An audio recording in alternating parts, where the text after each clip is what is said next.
to get through it. This is Track Girl Summer presented by World's Greatest. I am your host, Natasha Hastings, with my co-host, Kori Carter. Follow me on Instagram, Twitter, IG, Natasha Hastings. Follow the Kori Monster, Instagram, IG, Twitter. You know where to find me. Yeah. Follow the World's Greatest on Twitter, Instagram, and YouTube. Follow Track Girl Summer. The Twitter things are popping off now. We do our predictions every day, and you can interact with us on Twitter about our interactions because we go and post there after. About our predictions.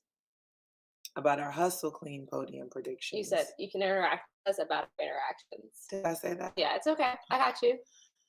I'm still drinking my coffee. You also didn't let me do our jingle, but... Oh, I'm sorry. It's okay. Go ahead. Track Girl Summer. Track Girl Summer. I'm gonna need you to at least get a hand clap from you. I'm still drinking my coffee. It's still early. Excuse me. Yeah. Did you check our IG this morning? Apparently closing on 1,300. Hey, thank you. So keep following us on IG. Follow us on YouTube. We're going to get the interviews that we've done up on our YouTube channel. So you can go and check that out. Yeah. What do you have in store for today? Today, man, it's going to be an amazing day. First of all, oh wait, I'm skipping things. We bring the culture to track and field. I noticed that, but I just let you have that one because I was like, she's already. I'm trying to get it going. Anyway, we bring the culture to track and field. No, I got it. Thank you. We'll be coming to you every day.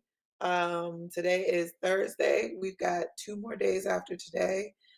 We've been bringing you predictions, our shenanigans, great guests. We have more amazing guests today. But before we get into who our guests are, track and field. I haven't had time to watch any other sport in the Olympics because track is life. And boy, oh boy, we have some amazing performances, but then some disappointments to discuss. But we're going to give Ryan Croucher and Joe Kovac showdown in the shot put. And then we'll talk about some relay talk. And then we will be joined by none other than Bianca Knight and Tyson Gay. So it's a relay party today.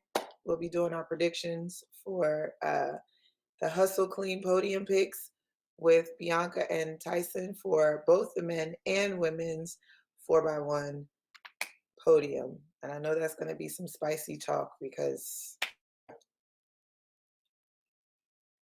when we play tweets or videos, you can click the videos to play them.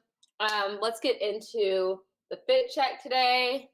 Honestly, guys, there's days where I really bring it. And today is one of those days. It's like a little 2-piece moment. Get into the little rhinestone bedazzle hair. Get into the eyes and then hit them with the shoes. You know, I love the women's J's, so I killed it today. And I'm just... Can you agree that I killed it today? You killed it. You look really nice. I am rocking one of my boho chic. It's giving me like lemonade. Mom dresses, a little, decolletage. No, we love a clankle. Since it's in my pocket, I'm going to go ahead and plug it. A little war paint, 400 meter diva on the lips. And mom shoes. I'm not even going to. They come off anyway. So there we go. These 110 hurdles. Huh? Wait, what? Oh, we had Ollie Pop it. This is why we're co-hosts. Today's flavor is ginger lemon. That clearly I need. You need ginger, lemon, honey, and prayer. Oh, I got it. I think that. But let's talk about those 110 hurdles. You gonna start there? Yeah. Bachi! That's why last night, that's all she was Bachi! saying. This is why your voice is like that. Last night, all she could say, Bachi! That's my I told them I told him, Fachi. And Aries also told. He said Aries if picked it. something happens to Grant, Parchy's going to be there to swoop up that gold, and he did. Grant, it's good. Grant was out. Grant got out. Out. He was out. It was probably hurdle 4 or 5 that like Parchment just like. You could see his trail. He wasn't as tight the last 4 hurdles. You could see his trail opening up, and it caused him. I wouldn't have noticed any of that if Aries didn't break that down for us. So, shout out to Aries Merritt. We'll post that interview, but sorry. Yeah. You could see him kind of like floating over the hurdles, and when you're in the air like that, you can't apply force to gravity. You gotta be moving fast. You're not moving in the air. Well, you are. That's the only time you are moving. Not fast enough. But we gotta come down off that hurdle.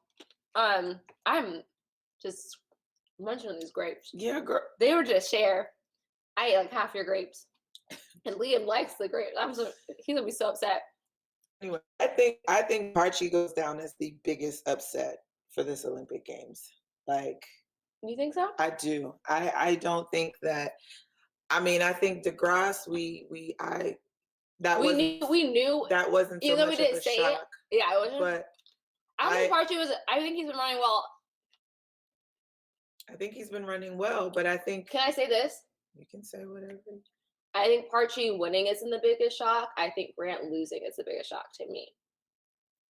Because I believe that Parchy could get it done, but I just didn't think Grant could get beat.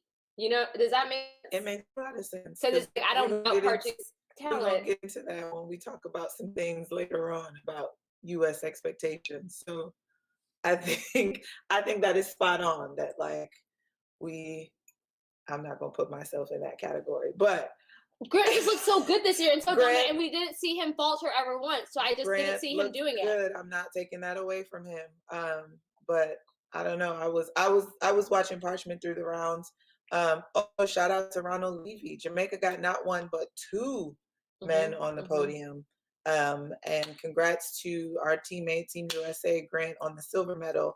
But I just love that lean that Grant had. He because let's be clear, Grant had to.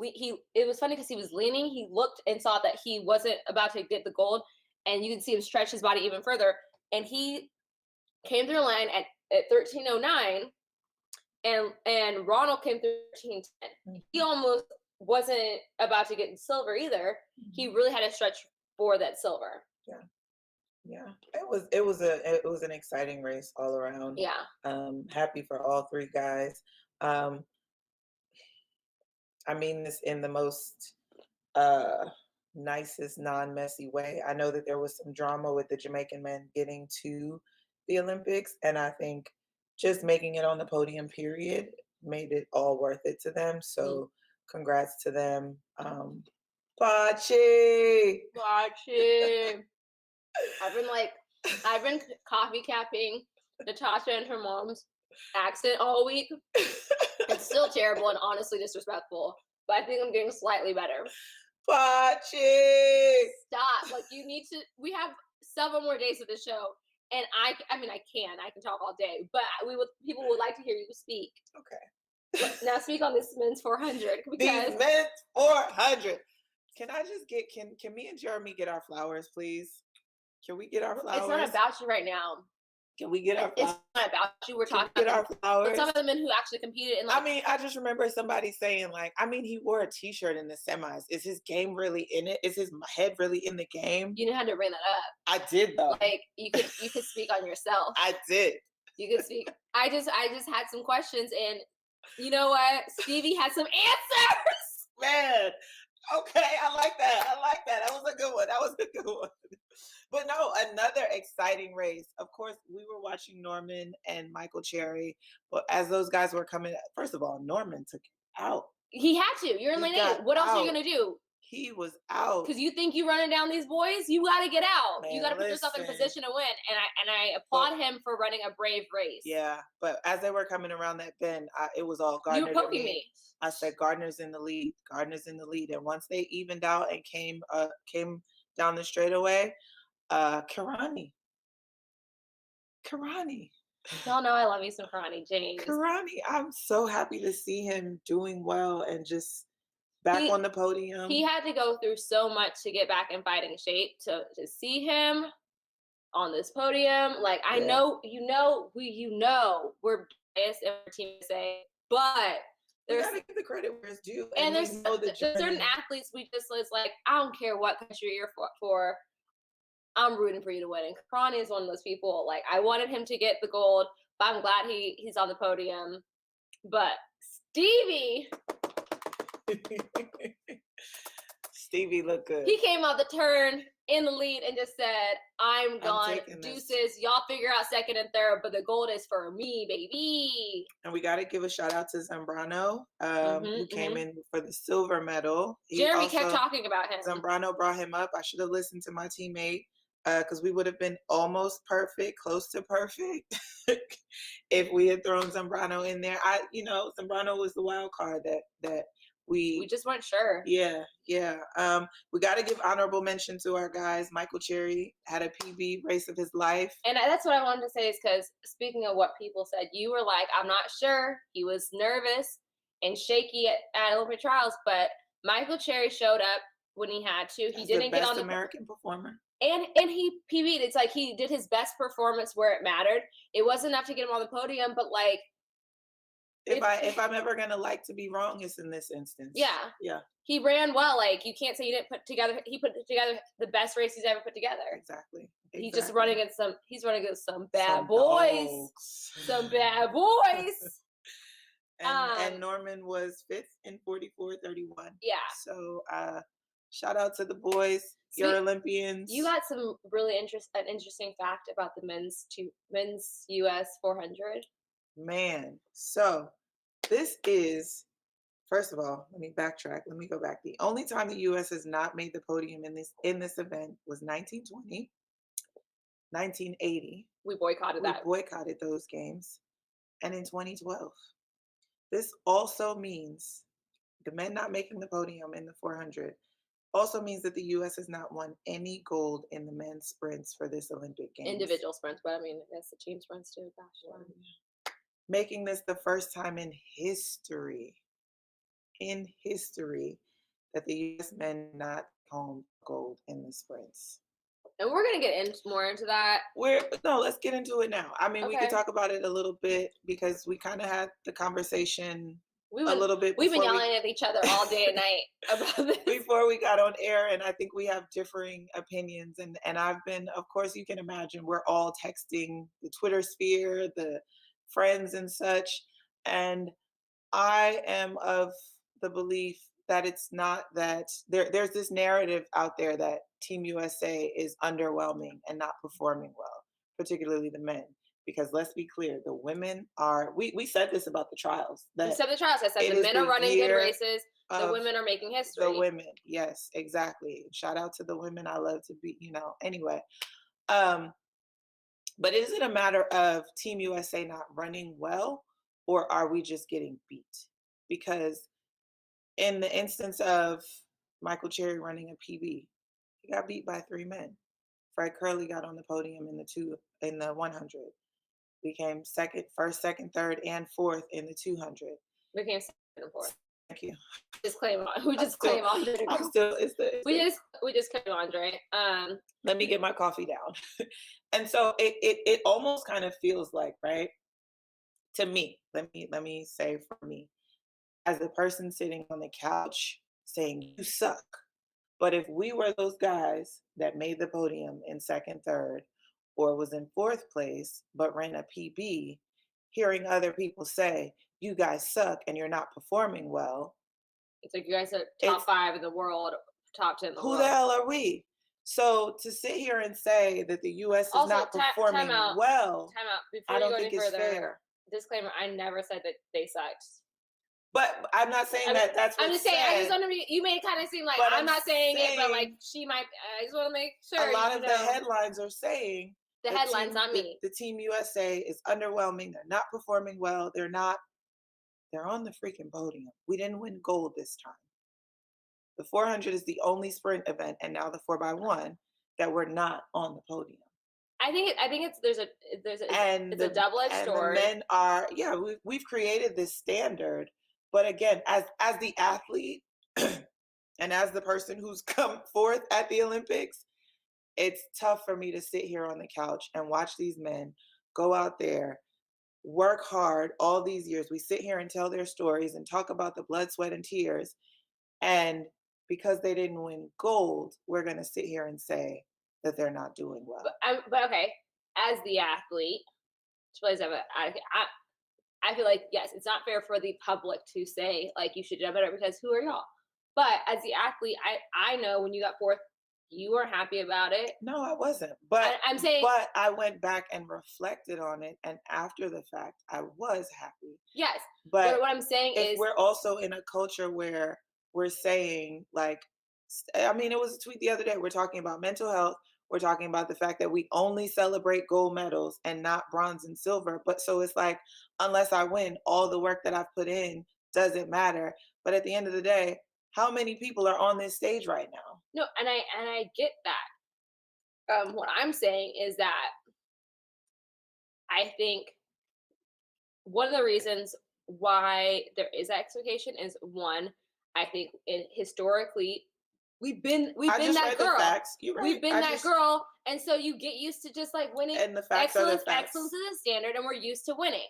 On the second hand, it's like we do have a very young team, and they're actually, like you said, they're doing very well. Very well. And I think they are going to grow into being a dominant U.S. team where we come through and we're getting medals on medal, gold on gold on gold. But I don't think it's fair for people to say you suck. But I think it's like, it isn't like, oh, okay, like we're not used to not getting gold. Like, and it is a fact. It's fair to say like we've never done this before and never gotten a gold in sprints. Mm-hmm. And I don't think it's to be disappointed. But I think as an athlete, you're like, okay, like as an athlete, I'm like, okay, if I got bronze, right, I'd still be like, okay, let me figure out how I messed up so I can get to gold. Yeah, I'm not saying none of those things. I think we just have a very young team in the sprints. Mm-hmm. We're still trying to find out. Like, I feel like for a long time we've had, and we'll talk about this. I want to talk about this with Tyson. But we've always had a guy that's like, I'm that dude. When it comes to the sprints, like, I'm the king of the sprints. And we've just got princes out there. We've got princes out there, and someone eventually will go ahead and sit on the throne and be able to go toe-to-toe with these guys. But we're in a growing phase. I don't disagree. I agree that I can't say that I look at the men's sprints right now and say that I see that presence, that leader. I don't disagree with that. I think my point is that gold is always the standard, no matter what. I'm not arguing that. But I do think that we have to get to a point where we can celebrate our yes. wins, whether it be silver, bronze, fourth, fifth, whatever, and still say, congratulations, y'all are doing amazing. Yeah. But at the same time, gold still needs to be the goal. And I just said, okay. I'm just saying that.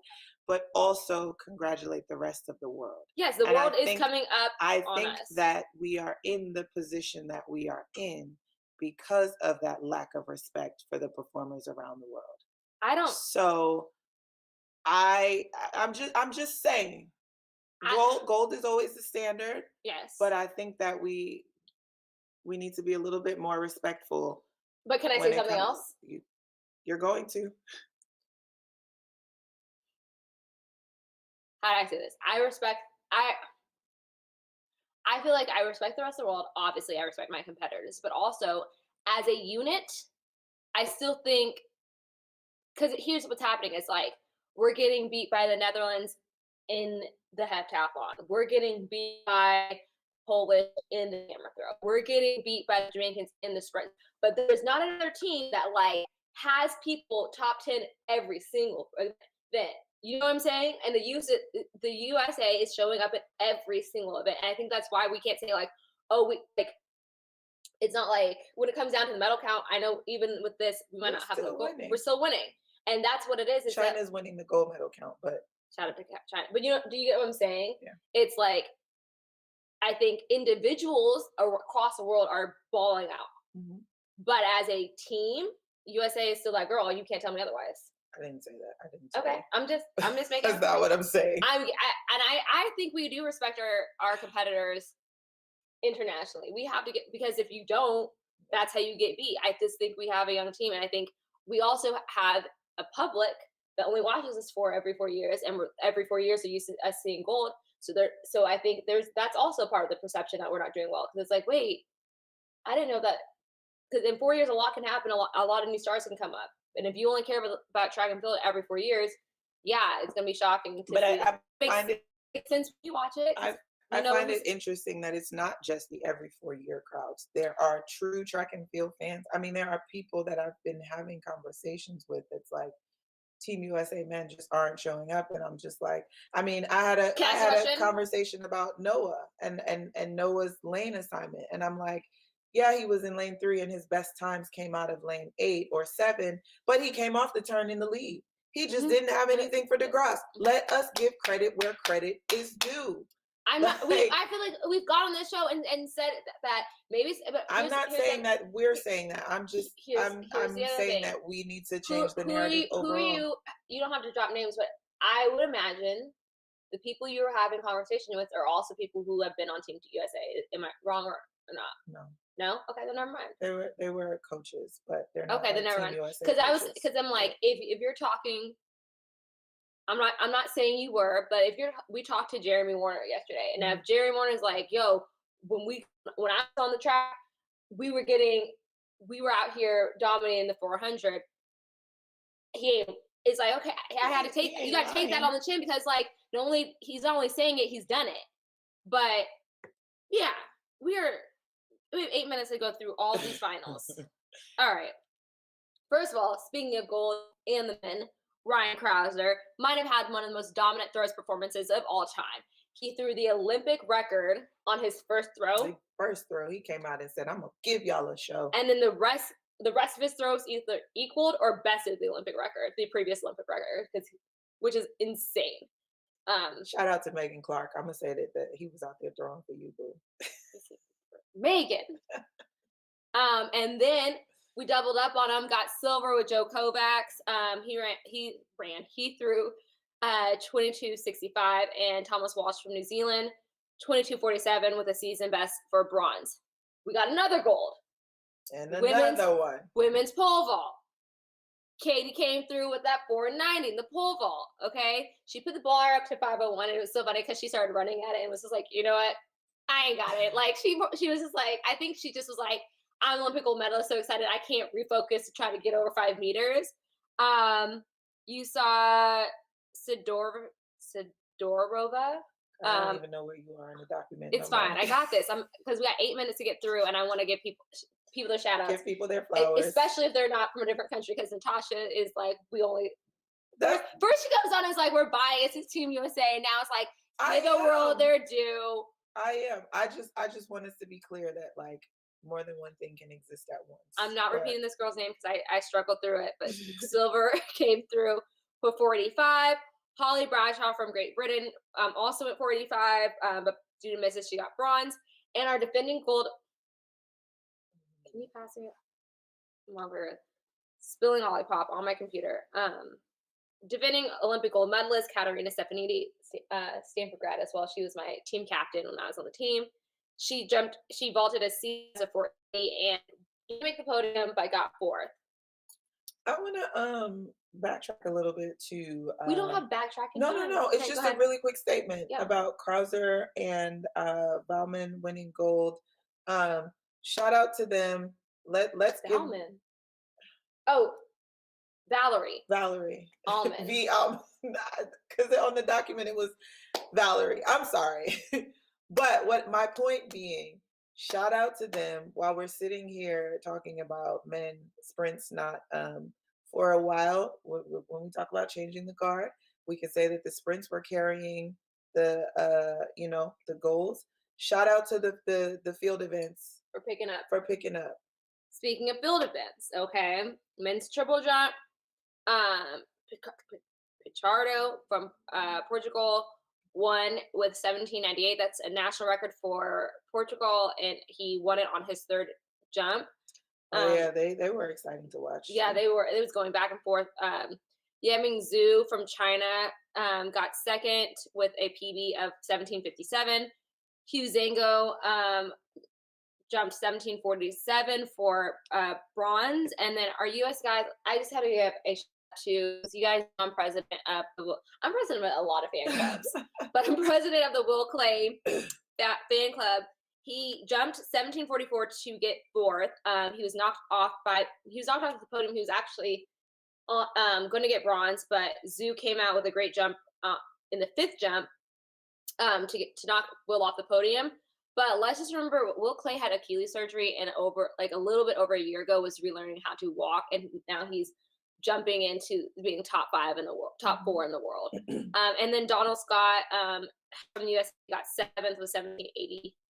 17:18. He had a season best. He's got a new. Have you seen his baby?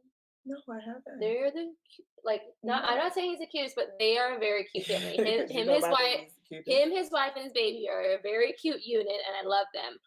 And then, as far as the greatest athletes on the track, the multi-events, the second day concluded. Damian Warner finished with 4th all time as far as points go, with 9,018 points. Kevin Meyer from France got second with 8,726 points. Ashley Maloney from Australia got bronze with 8,649 points. Also, I just feel like our guys were in the hunt. I feel like they're going to continue. Scantling had like so many PBs over the course of the decathlon too. Yeah, and he got 4th. And Zachary Zemek of USA was in 6th, and Steve Bastian got 10th. I feel like our guys are really up in the mix. We're on the podium, but like I feel like they're on their way up. Yeah. Women's heptathlon theme. She was like, "I'm gonna play with y'all through these events, but I'm gonna come up and get this gold." Because she, at one point, she was in like 4th. She wasn't even on the podium. But that's the thing. That's the thing with the multis. Is like the first day, it might look like someone's going to win, but that might be their best events. And the second day, you know, here comes Theme. She's the second woman to defend her Olympic title in the heptathlon. Better from the Netherlands got second with 6,689 points, and Emma Osterweigel from Netherlands got the bronze with 6,590 points. Just like the men, our women were in the hunt. Kendall Williams got 5th, Annie Kuntz got 6th, and Erica Bogart got 9th. Yeah. So definitely I could see these Kendall women. had a really good long jump too. That's one of her. Yeah. And then just a quick recap. Oh, and then in the men's 20K race walk, Massimo Stana from Italy won. Koki Ikeda from Japan got second, and Toshihikazu Yamanashi. Come on. That still probably is wrong. From Japan got 3rd. So Japan was showing up in the race walk. And then see if our guest is in while I don't know that she's in, but I still got 2 more things. You got 2 more things. Go ahead. Men's 15 semi. This is it was a heartbreaker. Because our reigning gold medalist, Matt Centrowitz from the U.S., will not be in the final. But Cole Hawker from the U.S., he got second. He will be showing up for the final. But what happened is, I feel like this is in the distance run, in the distance events, sometimes you have an honest race, and sometimes you have a more strategic race. So if you're in the first heat, it was definitely a slower heat. And that's kind of what caught Matt Centrowitz up. He was 9th in his heat with a season's best of 3:33.69. But the winning time of the first heat would have gotten 8th in the second heat. So it really came down to those big cues. Because isn't that crazy? I'm still shaking my head about it because, in the sprints, you just kind of like go big Q, little Q, but also like, it's top 2 from each. I have to remember because, it's 3 at the games. But the idea that like from first to eighth place. Like, But that's not just nobody would have. that's not to say that those guys wouldn't have they just ran a strategic race. They had the ability to, they definitely have the ability. I think if it was mixed up, the times would have been different for those guys, but they said we're going to conserve and have a little bit more legs to the final. I think they had the Heat wanted to come into the final, so those guys, because they didn't have to work as hard to make it to the final. But yeah, it was a fact. If you were in Heat 2, you had to go, or you were not making this team. So it kind of just, it's just kind of hard to see that, basically, depending on what heat you are, your chances to make it the final went up or down. And then in the 4x4 heats, for the women, USA's through with the top time of 3:20.86. We went Kaylin Whitney to Waddling. Kendall ran a leg. Did she? Because she has that viral. Kendall, if you guys don't know who Kendall is, she's the girl who went viral a couple years ago for her amazing anchor leg in the 4x4 NCAAs for USC. And then we closed it off with Irby. So Jamaica had the second fastest time overall. They were also in our heat, so they got second.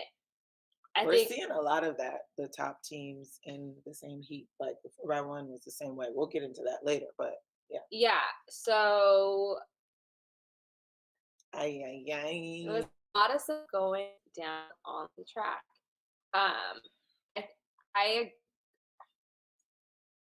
I agree with you that, like, if I had a bronze or a silver, like, how are you gonna tell me?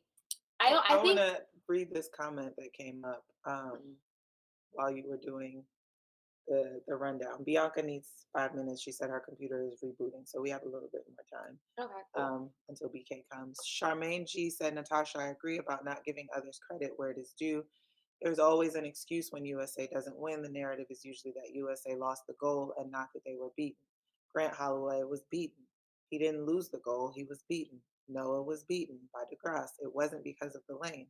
There is no assigned medal with names engraved on them. USA likes to count their medals on paper as if other athletes are not coming to win. I mean, look, when I won my little medal, no.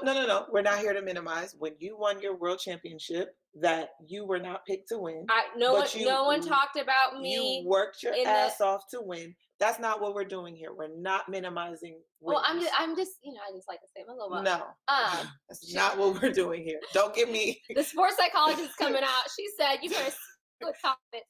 What I'm saying is, it's funny because my parents still to this day have like the race recorded on their TV, like and they always get they don't even mention you. They don't even know. And I'm like, I don't care. For me, I don't care if you mention my name before the race. I'll make sure you mention it after it. Your name is in history. Thank you. But what I'm saying is, everyone goes in. I feel like this is with all the sports. I kind of hate. We're doing it. We're commentators, but I hate we don't know what commentators. Say that again, girl. We're doing something. I don't know what we are. We out here on this couch and people are tuning in to hear us talk the craziness. But we don't we do these predictions every day. We don't know what's going to happen, and that's the beauty of track and field, is because you have your idea. Yes, the beauty of track and field is anything can happen. Anything can happen. I always say, people are like, how did you win on the lane? And I'm just like, as long as I have a lane, I knew I had a chance. There were championships where I did not have a lane in the final, and I was like, I have a lane, and for me, I knew I had a chance. Other people didn't think so. So I get it but I think we are also not talking about the individuals. I don't think anyone is, at least for me, I'm not looking at Noah and being like, dang, you should have gotten gold. I'm not looking at Fred Curley and being like, you should have gotten gold, I'm saying I think we're talking about as a unit and as a team. And Natasha, when we are in these team meetings at major championships, we have a meeting. And what does Ruth say every time? We are Team USA. We always say we are the number one team in the world. in order to be the number one team in the world, we do have to get gold. That's just point player. I'm not putting the burden on Trayvon Vermel. I'm not putting the burden on Michael Norman. I'm saying as a unit, we're not looking like that's not necessarily true, because if you take it back to the NCAAs, where you might, you just got to score points. So if we're getting on the podium, and we're getting on the podium in multiple numbers, like, it still doesn't take away from us being number one. We're still winning the medal count. We're just not winning the gold medal count. So I think we can go on and on for days about this. But I think it's hard to say we're the best. When we lose, because even sometimes the best in the world lose. To me, I've always said what makes a good champion is one that can take their L's well. And I'm not saying that Team USA is doing this, because I see the men celebrating their wins and celebrating their silver, bronze, and everybody who has won. What do you gold. mean by taking your L's well? You got to respect your competition. Like, I'm not saying don't be disappointed. You can be disappointed. You should be disappointed. Being disappointed is a sign that you care. But you also have to take the time to celebrate your wins and allow yourself to celebrate your wins, because I will be the first to tell you, don't celebrate your wins and you'll look back and have accomplished so much, but you don't realize that you did, because you spent your time moping about not winning when you've already won. Me and you have different definitions of winning. Like, I think you can be proud of your accomplishment. And I'm talking specifically for me and how I deal with loss. Like, you can look back on, if you, how did you say it? You'll look back and not realize you had accomplishments if you say moping. Like, I don't mope, I get to work. I always say you can lose once or you can lose twice, right? Mm-hmm. So if I lose, the way you lose twice is you take that L and you don't learn from it. You need, like, for me, all my biggest wins have come from my biggest losses, and I don't mope about it, but I let that chip sit on my shoulder. Yeah, I let that anger. Let that anger fuel my heart. My wins are so sweet because of all my losses. Yes. I'm not saying. And I in a big arena like this, yes, I got bronze, silver, but in the back of my mind, I still want gold. And I'm going to go work for it. I'm going to do, okay, all right. And I'm going to go. I think the difference that I'm saying both of those things can exist in one. I'm just going to, someone says that they love the show. We're not going to be over it. Like, you thought you were going to get rid of me. We're coming back. We'll have a new schedule. Don't worry. We're not going anywhere. We got to figure out our life after the Olympic coverage, but it's not over. I'm just saying, for me, no one can tell these athletes how to feel, and no one can say, oh, you should be disappointed, whatever, we should have our goals, whatever. I'm not saying that. I'm saying, for me, I run off of rage and off of proving people wrong.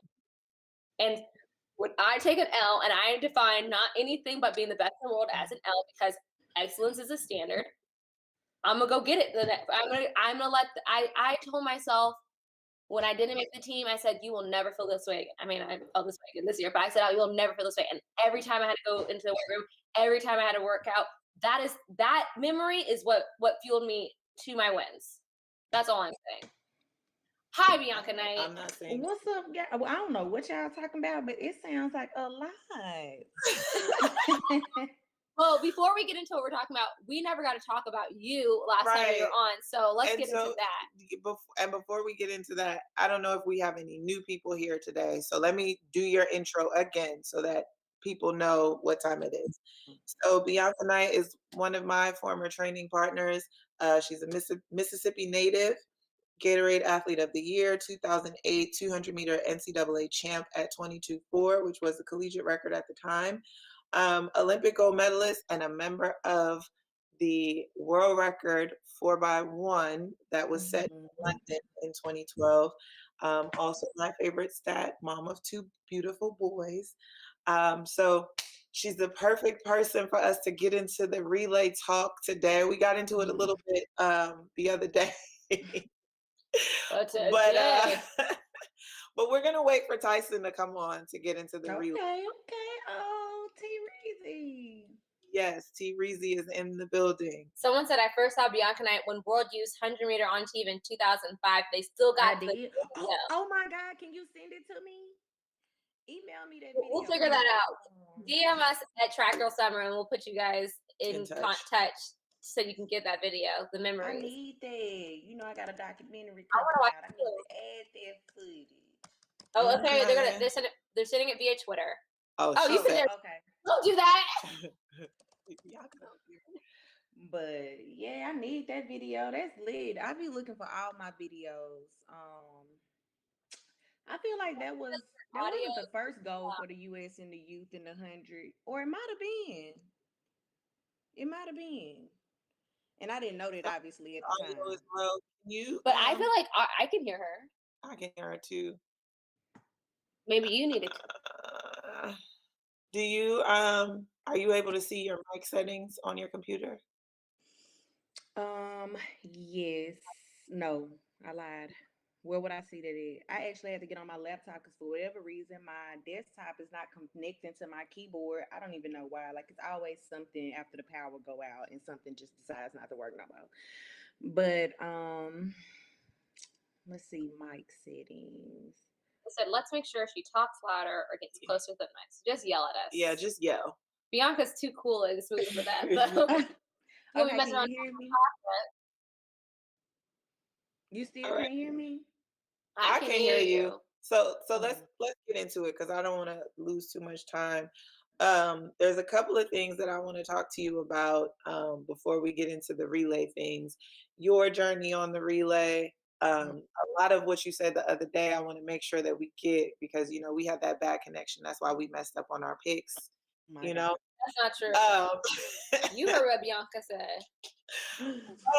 But I want to talk to you about your foundation. You know, I have a nonprofit as well, so giving back to the community is something that I think is important, and we definitely need to be highlighting athletes that have taken their experiences and their platforms and now use them to give back to the generation to come.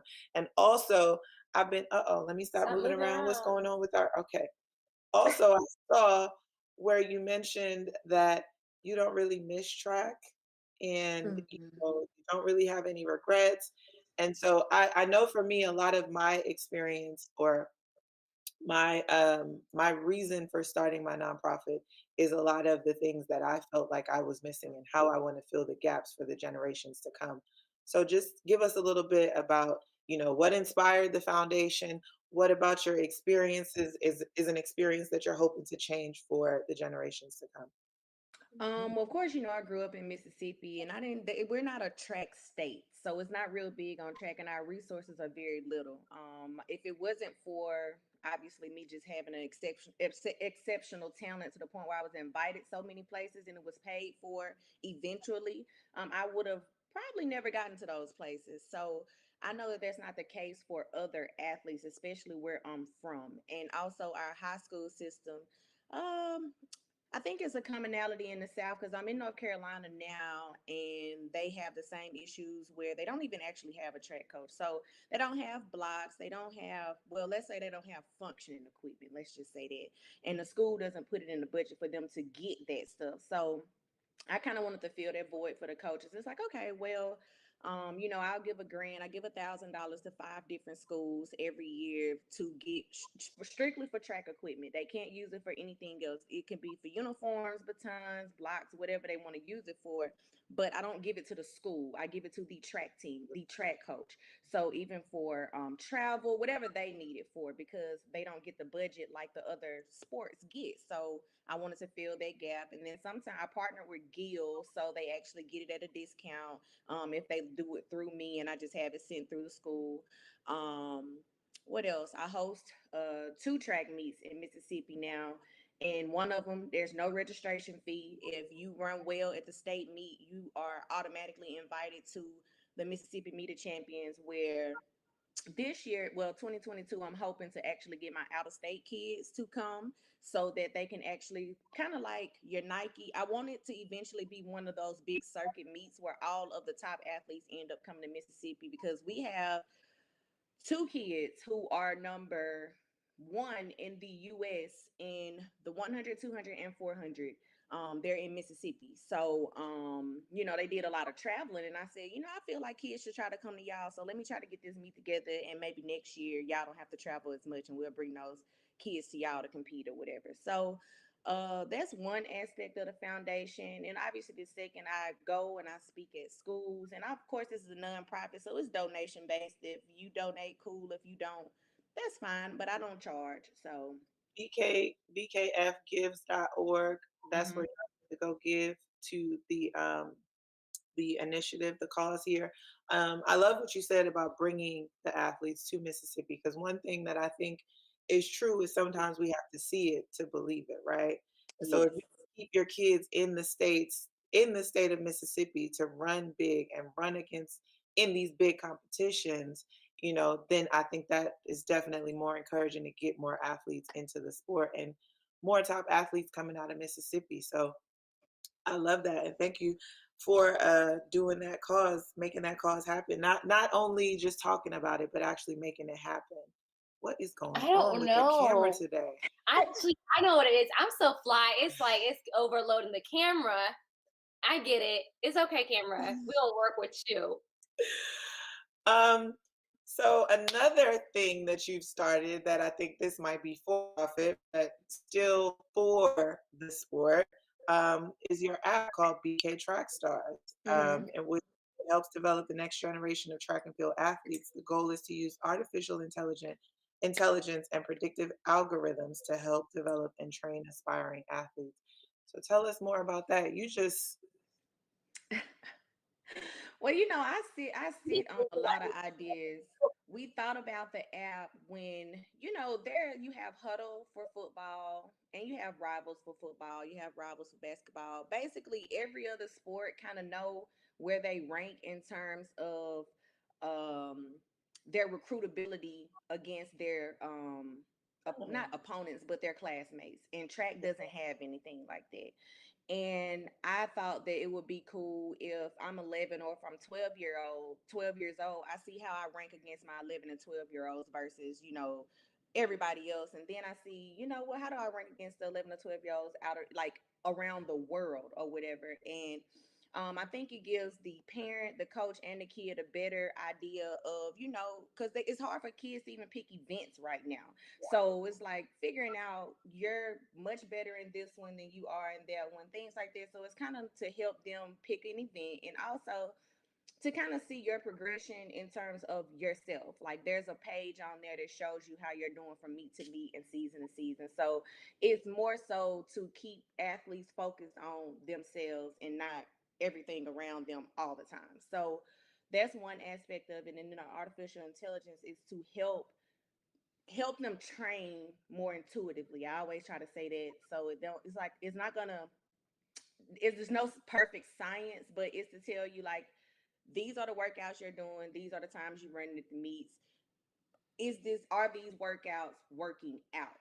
So the app will actually be able to say, well, maybe if you do this or change, maybe change certain variables of the workout, maybe it'll yield a better time. But it has to get to know you first, so you have to actually log your workouts in, because we're going to get your results. So just log your workouts in and we'll say, okay, well, this is what they're doing and these are the times that they're hitting and this is what they're getting out of that.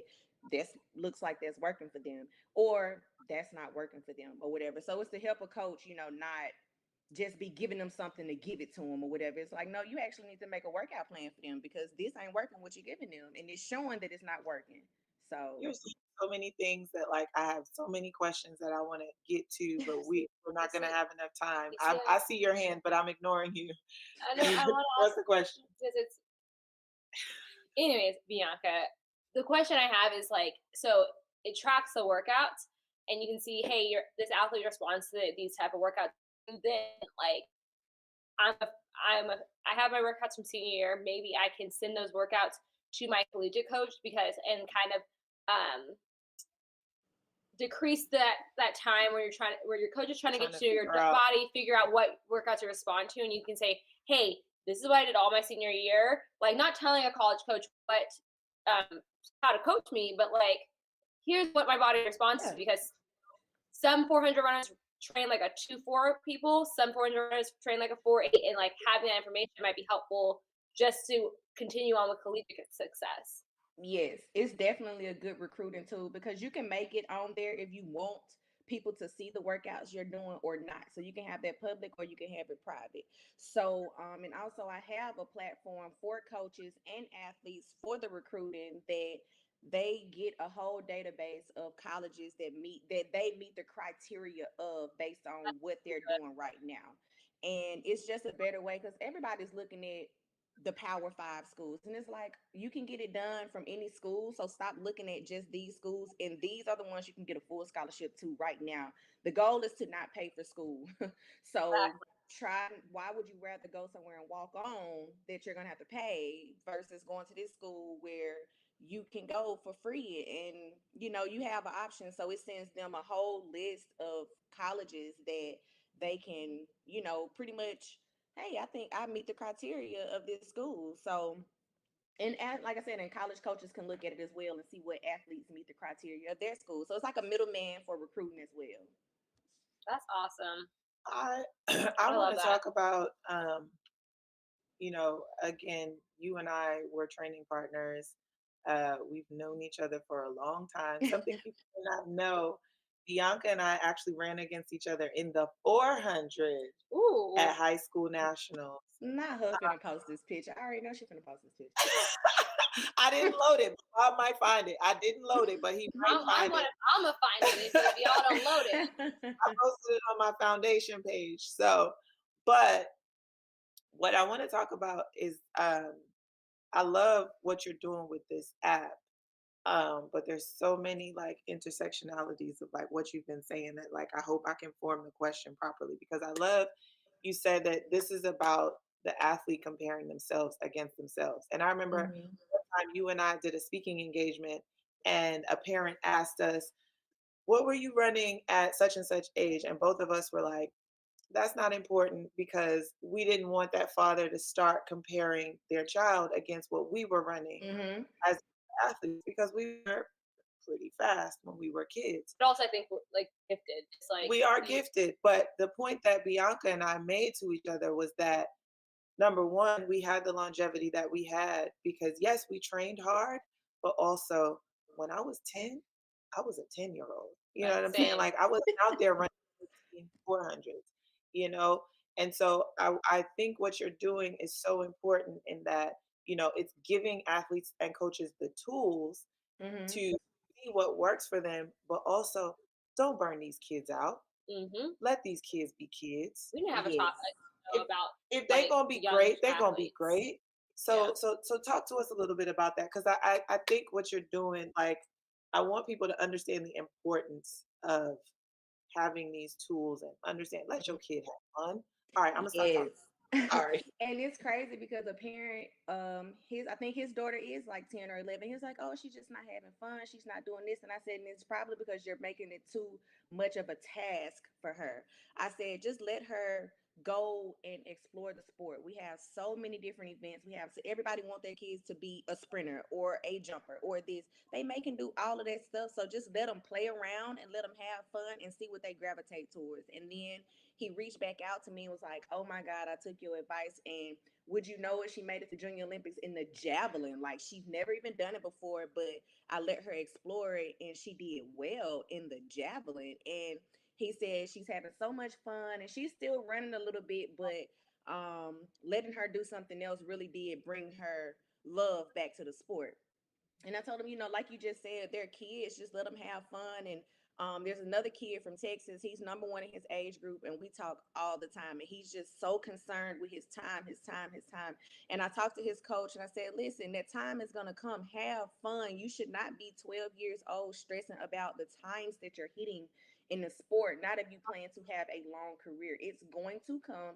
Just go out there and run and have fun and just enjoy the process of where you are. Like Tasha said, I know it's different for these kids now because they're so into social media, so it's hard to not compare yourself to everybody else. So I understand what they're up against. We didn't have that. We just was going from meet to meet, running. Like we really didn't have the I was extra checking stuff. miles. I said I was checking dice stat, but it still is on a whole on nother different level levels. right now. And And that's I more also so like, ooh, how well am I doing now? It's still you looking for what you doing. You still not looking Yeah. for what yeah, everybody else doing. And for sure. it's just it's harder for them. But I think that once you start making it a thing, a job, a task, then you're not gonna have fun anymore. And it's gonna start feeling like so much hard work and oh my gosh, I'm not doing well. Which if you compared yourself to yourself, you'll see that you're PR in every meet. So what do you mean you're not doing well? You're not doing well because you're not winning? Like that doesn't determine if you're doing well or not. Like That's the whole conversation. That was our whole debate just now before you came on, but it was in regards to Team USA. But I think yeah, but I think we, Rob Benjamin is like a prime. I feel so bad that he's apologizing for not winning after running the second fastest breaks time my in heart. history. Like, Uh, how do you put that kind of pressure on yourself to cry because you're like so disappointed that you didn't get gold for your country? And it's like, bro, y'all just ran times in the 400 hurdles that could have made the semifinals in the open some of us 400. didn't Like, what even are you talking about? some of us didn't even imagine seeing a race that fast. So the idea that we're apologizing or people are sitting on their couch saying the Team USA men aren't doing well, like what? What I is I was never even in my head including Rye Benjamin on this because I'm like right. I think we need to have another A whole episode nother when we segment talk on this. about the pressure and like on young athletes and developing young athletes because I think we have so many young phenoms that people think that it's normal and it's not like y'all these people weren't just they work hard but let's be very clear God reached down and touched them and made Specifically. specifically and was like chosen. And I think what happens is like you see the Sydneys, you see the IJs, you see the things, and you think your child should be on that track, and it's like that is how you destroy a kid. mm-hmm. Period. It We're is. gonna have that is gonna It's be a whole nother that is gonna be segment. Yeah, another we can segment. definitely like you said, that's a whole nother topic. But But you know what? A yeah, child so who's not gonna be destroyed are these two kids that you have. yeah, so that's pretty much the app in a nutshell. And the foundation is to hey, progress at your own progression level is fine. We did it. Tasha's still in the sport. I lasted a long time. Like the longevity happens when you worry about yourself, focus on your own times. You will get it. Like if I would have started running thinking like, damn, I should be running 49 with Tasha. Like, baby, that's her event. You ran the 400, but if you really want to run 49, you will work for it. Like that's just not gonna happen if you just think that because other people are hitting those times, you should be hitting those times. It's not And as easy as it looks. So let's be clear. Josh is built for the 400. You built for the sprint. 100%. That also is a factor.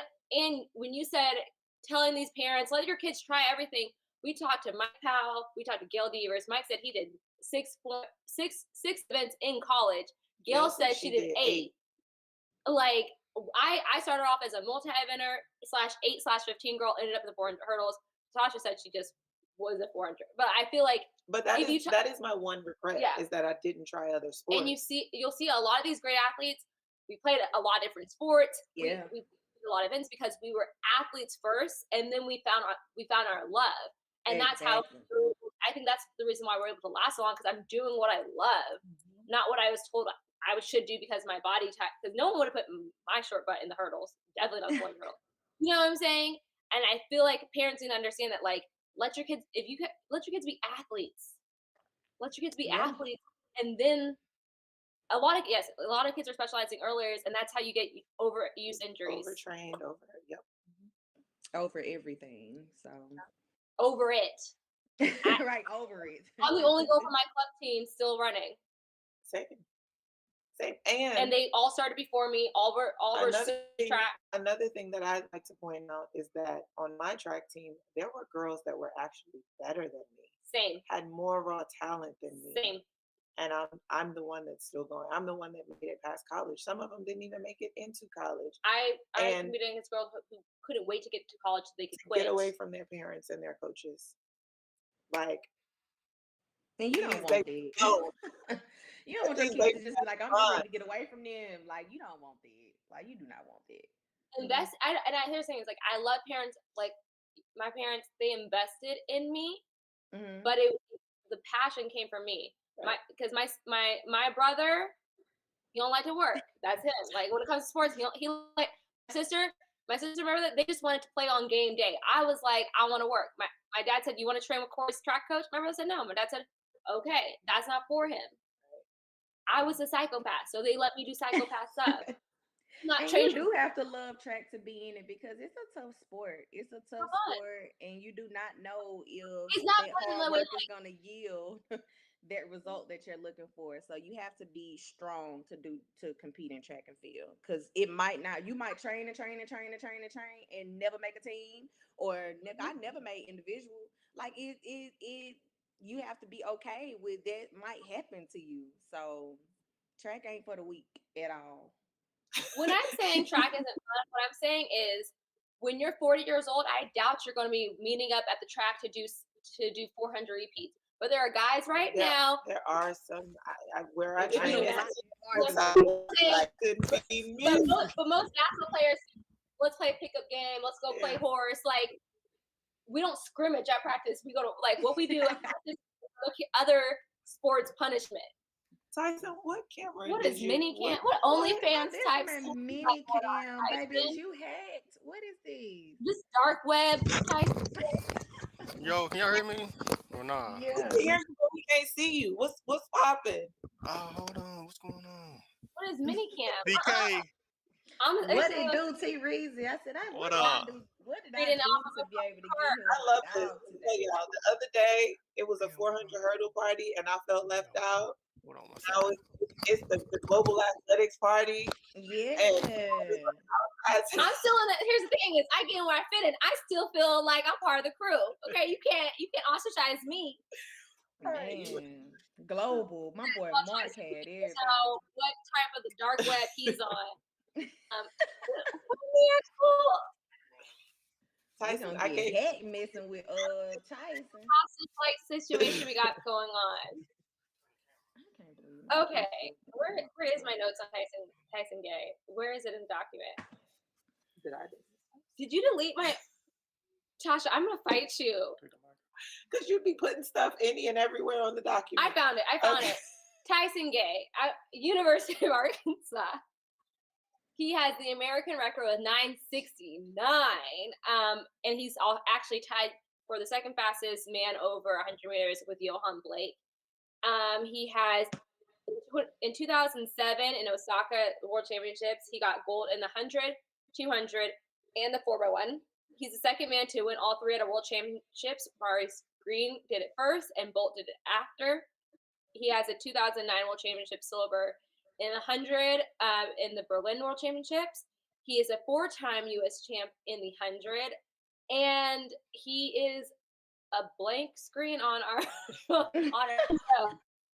But welcome to Track Girl Summer, and y'all better put some respect on my dog Tyson Gay's name. You hear me? We were talking earlier about how in the U.S. there's always been the king of the sprint, that dude, and for a long time it was Tyson Gay was that dude. Like, and I feel like we're trying to figure out who's going to sit on the throne next. But Tyson, you have any thoughts? Tyson had a seat and stayed there for a while. We can't even hear our dog no more. Tyson, you there? Someone send an Amber Alert out for Tyson Gay. My man's got the mini cam though. I'm trying to figure this one out. What is his mini cam? Well, while we get him back on the screen, let's introduce the next segment. Oh, like the predictions, like the hustle clean whole thing, or do you want to? I thought we were just going to introduce. Okay, guys, bear with us. Okay, so we're going to be doing our hustle clean podium predictions. Bianca already knows how it's good. We didn't pick who is on each team. Who's are you team with? I'm gonna pick Yeah, Bianca. Jeremy told me last night that they can run a complete. Oh, he throwing shade on my dog, Reezy. I just don't know if he's gonna show up, so I need some assistance. All right, you I know Bianca's in the chat right now. But our predictions are sponsored by Hustle Clean. Hustle Clean is a mission-driven self-care brand for active lifestyle. Products are sold nationwide in Walmart and Target. It's athlete and Black owned. Go to hustleclean.com and enter TGS for a 10% discount on all products. Thanks. Get in the hustle and get clean. It's not their logo, but I say it. And we're going to be talking the men's 4x1 and the women's 4x1. Do we want to start with the women's 4x1 and what I think about it? Or do you want to start with the men's 4x1 and I'll tell you what I think about that? We can start with either one. They both same boat. So what you mean they both in the same boat? One still has an opportunity. One's still at sea. Okay, one's still rowing, but it's a shaky boat. Yeah, that boat rocking though. So, but why are we like this? Well, you know why I'm like it's not that. It's really not their fault though. Did you guys see Canada's interview? Canada's memes? Yes. Did we? They threw some shade. It wasn't shade. That was is it shade? I was just gonna say, but is it shade if it's the truth? Like, I mean, someone wants to know what they said. They basically said that we ain't been practicing. We didn't practice. Like, the commentator asked how they felt about the men not advancing, and they said, I mean, we was practicing. They just didn't. They weren't practicing. They need more practice or whatever. And the whole topic of discussion around not going into training camp, which I know, and it's been a couple of people that work for USA Track and Field that has been defending them not going over early, but unless you plan on telling us the logical reason behind doing that, then the athletes were not at the forethought of deciding not to go over there, and we don't care. Here's my thing. Even if you had practice, in my humble non-relay running opinion, I don't think they got their legs right. No, they got completely wrong. Completely wrong. Because I get why you. Okay, we're gonna talk about the men's. Tyson. Crazy. Hold on. Turn this light on. I gotta pee. Can I ask Tyson a serious question? Yeah. Came up. Tyson, can you tutorial right now? What you using to moisturize that beard? That's what I want to know. Can you hear me? Yeah. Okay. What you saying? I said, what you using to moisturize that beard? It's looking strong. It's looking healthy. It's looking shiny. There you go. I went and put a little, you feel me, a little, juices and berries, nothing much though. Okay. Where the chains at? I was expecting to see the Mr. T chain. Hey, you ain't got the chain. This is all business, man. We got to talk business, man. See what's going on with our people, man, out there in the streets. You know. He can't work. Tyson can't run. Come on, let me see my shirt. You see, I'm trying to represent. You feel me? No. That flag look a little suspect though. That ain't Team USA flag. No, it ain't Team USA flag, but it's still the colors. You dig? It's from 2012. Y'all know the vibes. That boy is crazy. I miss you, man. I really do. So we get into this 401. I just stated I don't think on the men's or the women's side they got the legs right. Okay, but despite all, let's forget the practice. Let's forget the handoffs. But the handoffs is part of the reason why the legs are wrong. The legs weren't right. I get that you put Fred Curley on the second leg because it's 400 meters strength. But why would you put a man who's used to the 400 giving and taking the baton? Put that man on anchor where he belongs. Casey's like, yeah. I'm not even sure I would have run him in a preliminary round, period. Who else would? Why did you take over Michael Williams? Why is he over there? The boy from Oregon is a dog. Why was he not on that relay? Well, so that was going to be my question, right? About like what legs were available, because the argument is that and I agree that Fred shouldn't be taking and giving the stick, because even if you look, Fred was placing the baton before he even saw a target. You got to see the target. With timeout, let's rewind. Proper handoff technique. I'm gonna get it from Bianca and Tyson. You running. You need to see a target. Someone says stick, hand out big target, then you place it. You place the baton. Let's be clear. Fred's over here running. Stick. Oh, that slows you down, and you don't have a strong target. So let's just be clear. That's why we said the handoffs are messed up. But and also Fred didn't have good placement, so we didn't get to see the first handoff. But you saw that Fred had to adjust the stick. He didn't get a good handoff, and also it is the incoming runner's responsibility to make sure that the baton is placed properly. So there's that part. Can you explain what you mean by he doesn't have a good hand? He had the baton in the middle of the baton, and hold it at the bottom. That's with having adjusted it. So even by the time he handed it off, he still didn't have much stick to give to Baker. So like you should be getting it at the bottom part of it. Yes, you can hand it off like this.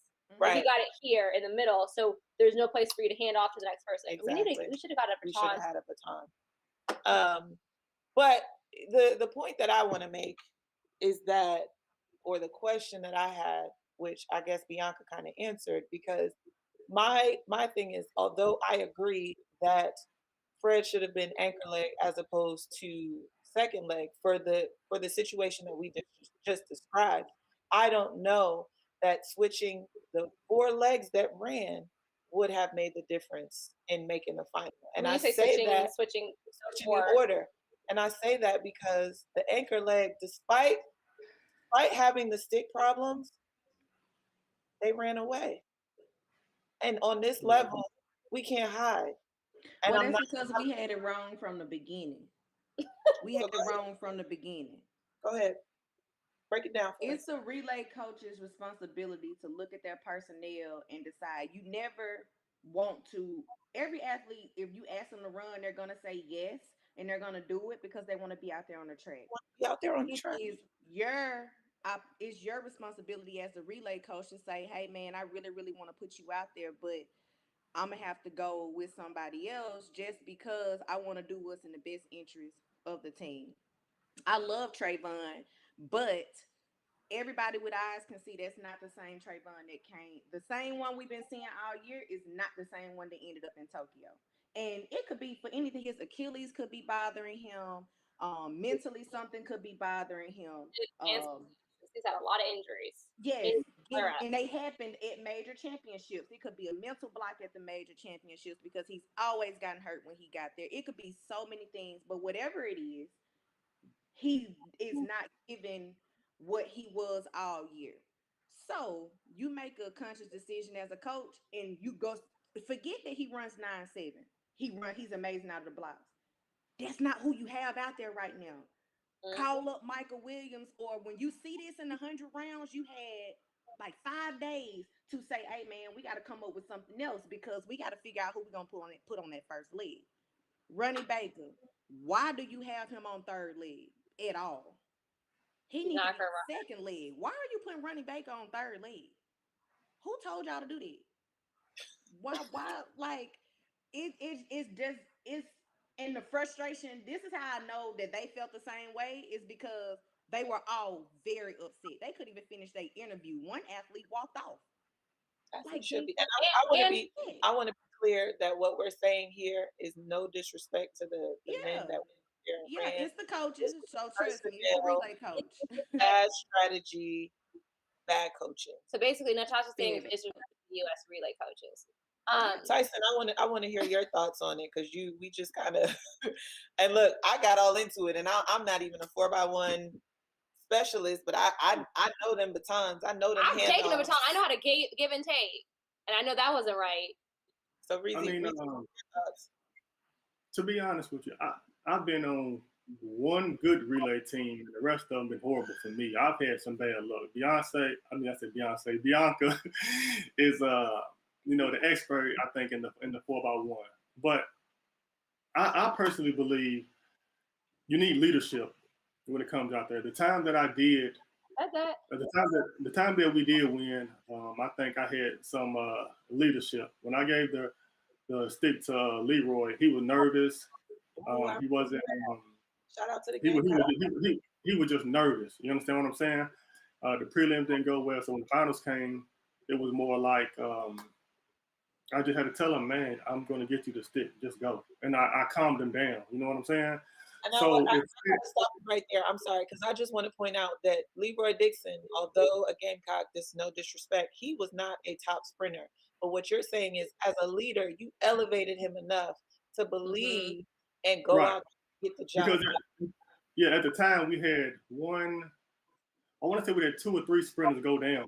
So, that they just moved up on the chain.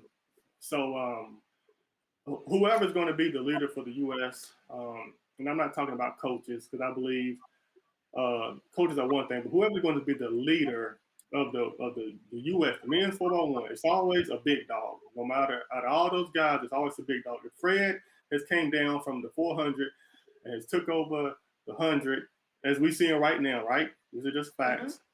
If he's going to be the big dog, he has to be the one to step up and say, hey, this is how it's going to go. This is what leg I want to run. This is what I think. And the guys have to come together and give each other's opinion because we've done that once before, even though we still have bad luck. The coach gave us the permission to say, hey, you guys put it together. What you want to do? I said, hey, Crawford, what you want to do? What leg you feel like you're the best at? Crawford said, I think I'm the baddest MF alive on third leg. So then. I know he said that too. Sean Crawford, you understand? Sean Crawford, you know what I'm saying? This is the gold medalist talking. So we're in the group. He says, I think I'm the baddest MF on third leg. And so in my brain register was like, I think I'm the baddest MF on third leg, right? So I wasn't running the prelims, but he ended up running. I think he gave the darkest pattern, I think. It still was some type of mishap, and we didn't make it through. But we always relaxed. We just made a mistake. Somehow, some way, it didn't work. Bad luck. I don't know what it is. But someone has to take control of the relay, and it's not going to be the coaches because we've had different coaches, different staff for years. So I believe that we have to find a coach who is the relay coach. Like, and this is no diss to any of the coaches, but the athletes have to stick around the track. We have to get the stick around the track. That's what it is. So I ain't blaming the coach, but we have to get the stick around the track as the athletes first. They can put us out there, but we got to get the job done. But I believe one of these college coaches, I don't know if it's Henry, I don't know if it's Shaver, I don't know which college coaches, you know what I'm saying, are out there. They have so much experience. They have to run 4x1s every year, all type of meets, you know what I'm saying, SECs, regionals, nationals. They have the experience. And I believe we need a dedicated coach with that type of expertise because they do it so much. And let them just take over. Put the pride aside. Right now? Do we know? I was told Wallace Spearman is the coach. That's what I was told. Yeah. And I didn't know if that was true. I don't know if it's true either, but let me tell you something. But I did hear that. Michelle Lewis posted on Instagram. I know Michelle is a girl. I made it very clear. I felt like she was making it very clear that I'm the women's relay coach and I ain't got nothing to do with what's going on the Can I say side. something?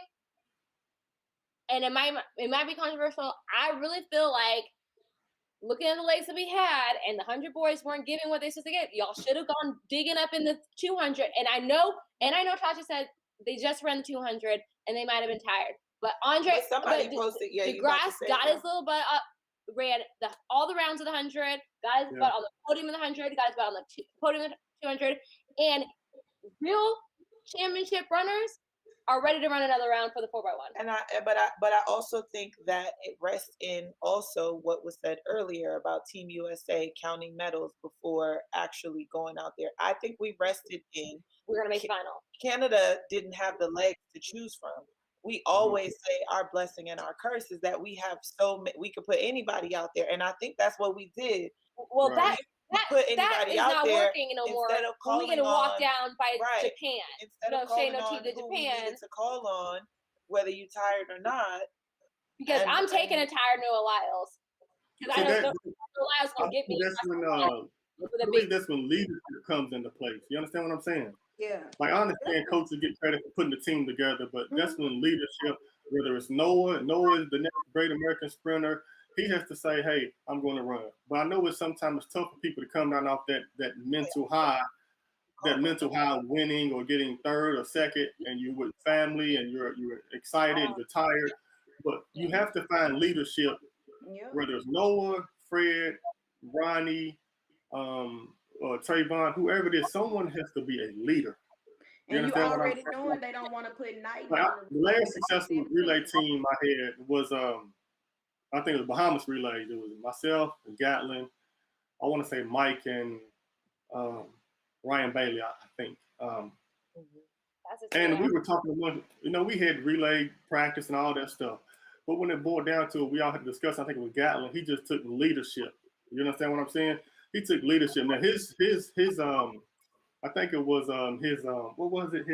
What's it called when you're trying to get people hype? Bravado, confidence. His like when you get in everybody, I don't know. But anyway, his motivational thing before the race, right? He basically was like, "Look, guys, we about to go out here and do the damn thing. We about to whoop these guys." And at the end of it, he was like, "Look, man, we got kids to feed," and we all kind of just laughed. You know what I'm saying? We looked around and we're like, "Damn, we all do got kids," and we all just laughed and we're like, "Hell yeah, we got to feed these kids." And it just broke the ice. It wasn't no nervousness. It was just like, all right, let's have fun. And we went out there and kicked ass. You know what I'm saying? It was just about having fun. So someone just has to take leadership. Like I said, for Noah, whoever, because I didn't run the prelims when we won one year, but I ran 4 rounds of the 100 and 4 rounds of the 200. So I had to take a day off. You know what I'm saying? But if you're only running a few races, you can run one more race, so like you said, we have so many options, and I think our ego is so big from years of being so successful and being the most talented, but we don't win because of our options. So we have to take leadership or find a designated coach that practices and understands the egos and put everybody in the right position and let people be comfortable where they want to be comfortable at. Because I see that if you have 3 9/8s on a 4x1 team, it ain't guaranteed you're going to win, but you should be in the finals. So to me, I feel like they stacked the relay up, put the 3 fastest first, and they put the 4th fastest last because they want to give him the lead. But unfortunately, he didn't get the lead because of he never was in the lead. So that's my thing. I think they were trying to stack it up and then get him the lead so he can hold on, but he never had it. Like we see colleges do that all the time. They put the person who's not the fastest last going to get in the lead. So I think it just didn't work. I don't know what happened with the sticks, but Fred came in to go run a monster leg. Right. We got to get into our Hustle Clean podium picks, but I also want to just say, Breezy, the people don't know you for being a talker, and I just appreciate you for showing up in all your glory and all your knowledge and letting the people see this Tyson Gay, because this is the Tyson that me and BK know, but everybody else doesn't get this. And shout out to you for dropping these gems on us. Well, now with the men out of the contention, we starting off with men or women? Which one? I didn't put a W or M up there. We haven't even talked about the women because I'm gonna tell you why I don't like the women's. I'm gonna tell you why I don't like the women's lineup either. All right, so then let's start off with the men. The men, I got China. I got China winning that thing. China has always been if you've been paying attention to any championships, China is always right there. Always. Japan they made the podium last World Championship. They sure did. Last Olympics. They made the podium. Last Olympics, Japan was who my eyes was on actually. Well, Japan made the podium. Semis. Mm-hmm. Jamaica look good. They look good for the men. I think Jamaica Canada also really good. Who? Canada. Oh yeah, Canada. Canada do look good. They do look good. I forgot about that. So who went in with the number 1 time? I'll look that up right now. I think it was actually Jamaica. That's why I had Jamaica and Canada. I thought. That's the thing. To touch on Jamaica, they have 1 veteran on the team. That's Johan. He ran 3rd leg, if I'm not mistaken. And he could have had pride, ego, and say, "Hey, it's my last Olympic. I'm running anchor." You know what I'm saying? That's the type of leadership you need, though.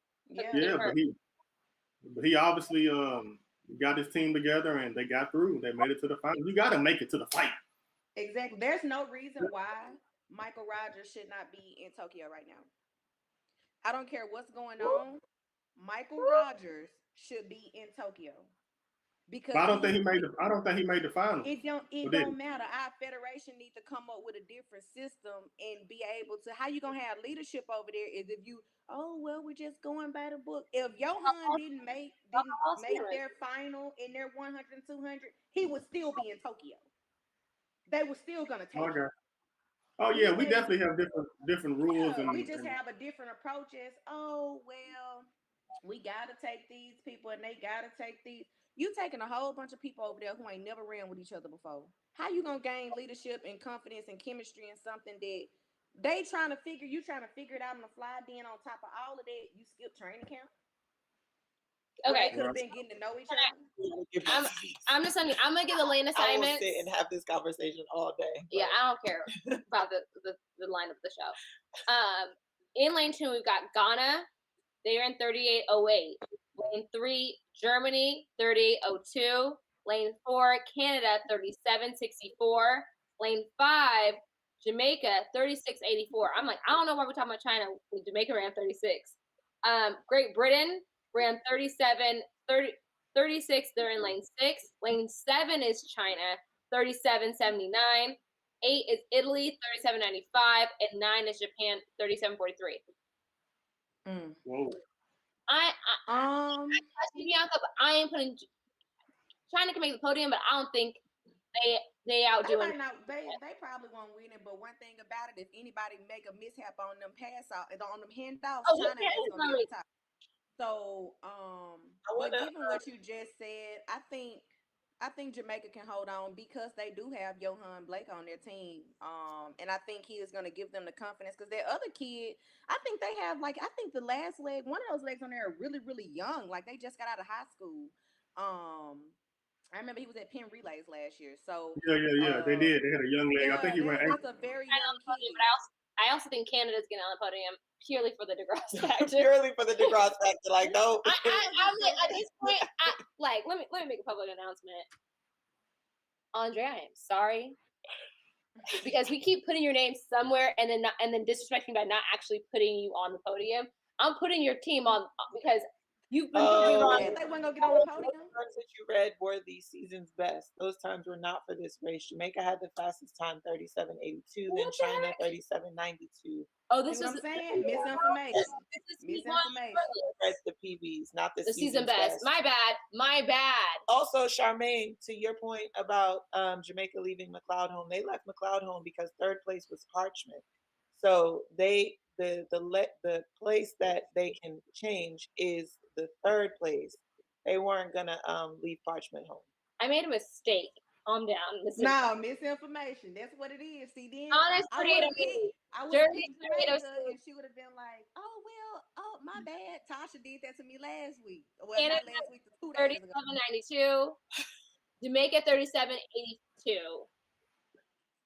Great Britain 38.02. China 37.92. Italy 30.95. Japan 38.16. My bad. I apologize. Those are the season best. Jamaica still has the fastest time coming in, and I still feel like they can. I still am picking Jamaica for the top spot, unless Bianca says otherwise. No, I think Jamaica, Canada, China. Jamaica, Canada. That's what I thought. That's what y'all locking in? JCC. What y'all got, Tyson? What y'all got? What did you say? Jamaica, China, Canada, or Canada, China? Canada. China. I don't know, man. It's gonna be close. It's gonna be close. It's gonna be a blanket finish. DeGrasse gonna have to walk some people down. I already know that. We saw Great Britain came through too, didn't they? And they have their team for 4 years straight. Did GB come through? GB wasn't really that impressive to me, honestly. But I feel like we got a couple people injured, but at this point. What'd you say, Reezy? So they got a couple people injured, but I don't want to count them out. You never know, man. Tyson, can I also call you Reezy? Yeah. I prefer that.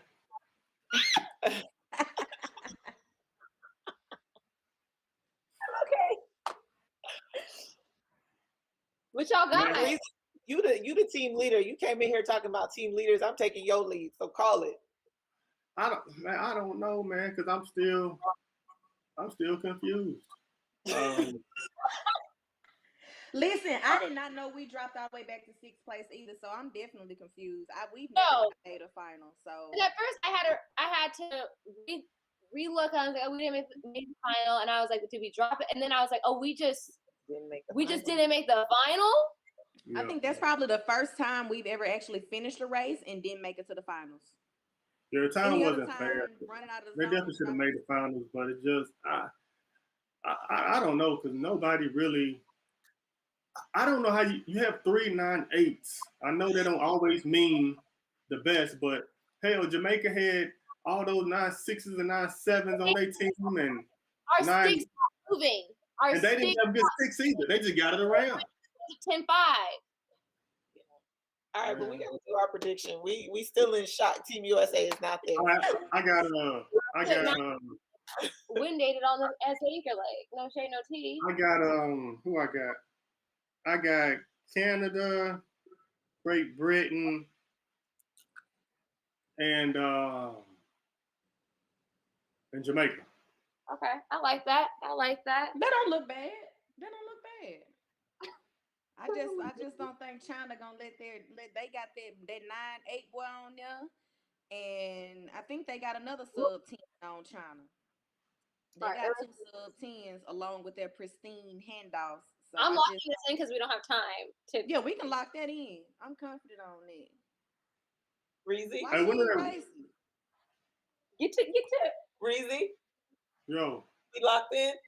I'm locked in. I just make sure you got it. Now, okay. I'm gonna say this for everybody to hear. Tiana Daniels earned the right to be the anchor leg for the women's 4x1. She's the only U.S. finalist in the Olympics this year. She was the only U.S. finalist in the World Championship last year. She won USA's in 2019. She technically, when she carry out, she won the Olympic trial. I don't know how that works. It's not technically. She's the U.S. champ. She was trials champ. And I don't think she needs to be on that long second leg. I think she needs to be the anchor leg. I think second leg is Gabby needs to be. We discussed this already. I don't know what I'm talking about. I don't know what I'm talking about, but I know that Tiana needs to be anchor leg. That's why I do know. What do y'all think about the women's order? I think the people that's supposed to be on relays are the ones who have chemistry with each other. I don't think nobody deserves to be on a relay. That's just my opinion on relays. I think the 4 people who has the best chemistry, and sometimes that's not going to be your person that made a team outright in 100. Sometimes that's not going to be the favorite or the person who people feel like should be on there. Sometimes it's going to be that person that you grab from another event that came there on relay duty. And I'm speaking from the fact 2 years, that was me. Mm-hmm. So I know that chemistry is more important than how we feel or how that athlete feels. You're right. Second leg is not where she should be. If she's going to be on the relay. I've given the baton to Tiana. She makes it very easy for someone who should not be on anyone's 4x1. She makes it very easy. No, I didn't say she wasn't supposed to be on there. I said nobody, meaning there's nobody on a 100-meter or 200-meter team who, before you get there and before you do stick passes and before you see who all you got and what you got to work with, you say, oh, this person's supposed to be on there. And that is what Team USA does. We already pick who's going to be on there before we even see. Second leg. Yeah, no, if she's going to be on there, then she do need to be last. If they're going to put her on there, she can be last. She shouldn't be in second leg. So just so that we could, the women's 4x1 in the prelims ran Oliver to Daniels to English to Hobbs. I do like English on a relay. English is the dog. Tyson but that's the issues though. Jenna Prandini should have been on that leg. Jenna should have been right there. I feel like the rest for the 200. Hey, listen. I feel like one thing we're missing is politics. That plays a big factor on who gets some of those spots. So even though, like you say, nobody, you say, just deserves to be on the relays, like you say, we need chemistry and all that stuff. Politics plays a big role too, man. You have coaches vouching for the athletes. You have relay coaches. You have I mean, you just have a lot of stuff. You have shoe companies putting their bids in. Everybody wants to get a medal because it's like it's technically supposed to be the easiest way to get one. So I believe politics has. I don't know who's running the final. Y'all have the final list or no? Yeah. Well, we saw Jenna and Gabby practicing, so they're my great assumption would be that they're coming on. But Tyson, if you could pick anyone and pick the order, what are you doing? I'm going. Who's in the finals? I'm going Tiana. She gonna be on it for sure. What leg? Tiana. I only see her running last or second. Not second. Not second. You gonna put her over Gabby on that long backstretch? You gonna put it over Jenna? I think Gabby can run the hell of the curve too. Well, she not. Oh, I'm not paying attention. I don't know. No, she can. She's good at indoors too. She can. Bianca. And old girl got the best start. Oliver got the best start, right? Yeah. Yeah, she's first leg hands down. She's gonna pop it off. Oh, okay, I got you. She may pop it off, and then she may give it to Gabby, and then Prandini, and then Tiana possibly. That's my order. That's my order. Oh, okay. That's a nice team. Bianca disagrees. Bianca, let's hear your. No, it's not that I disagree. Oh, someone said Oliver. I messed up. My bad. You're right. I should be coming through with the facts. Thank you. Yeah, I definitely Oliver popping off 100%. Giving it to Gabby, giving it to Prandini, giving it to Tiana. Oh, okay. I think that is safe. I knew. Yep. I think that matching Gabby up on the backstretch with Elaine makes sense. I think that if it get into a foot race with Brianna, because if I'm Jamaica, I'm putting Brianna Williams, even though she ran first leg for them in the prelims, I'm putting her on last leg in the final, and I'm putting Shelly back on pop-off. That's what I would do. I'm not sure if they're going to do that, but that's what I would do. I would do from Shelly to Elaine to Sharika to Brianna. That's what I would do for them. I write this down, too. But who knows? But if it comes in a foot race, for one, let's just say nobody's running with Elaine. Let's just put that out there. It don't matter who we put where. She's doing her thing right now. So, but I think a better matchup for her is Gabby on that backstretch and just put Tiana on last leg. I think that's safer. And Prandini. But that's tough. That's tough, man.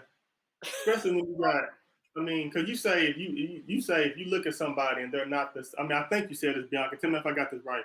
You said if you look at somebody and they're not who they say they was at USA's. No. I said that Trayvon failed to make the final in the 100 final, and it was. And like I said, I don't know if he's hurt. I don't know what's going on with him. But in his interview, he was just saying like when he was trying to hit his gears, they just weren't there. They just. Oh, okay. I didn't know he said that. Okay, so it's more so. Our athletes got over there and they were really, really flat. They seemed really jet lagged and all of that. So it seems that not coming over early and getting acclimated affected some of the athletes. Right. What about what about the women? Do you feel like any of the women didn't show up?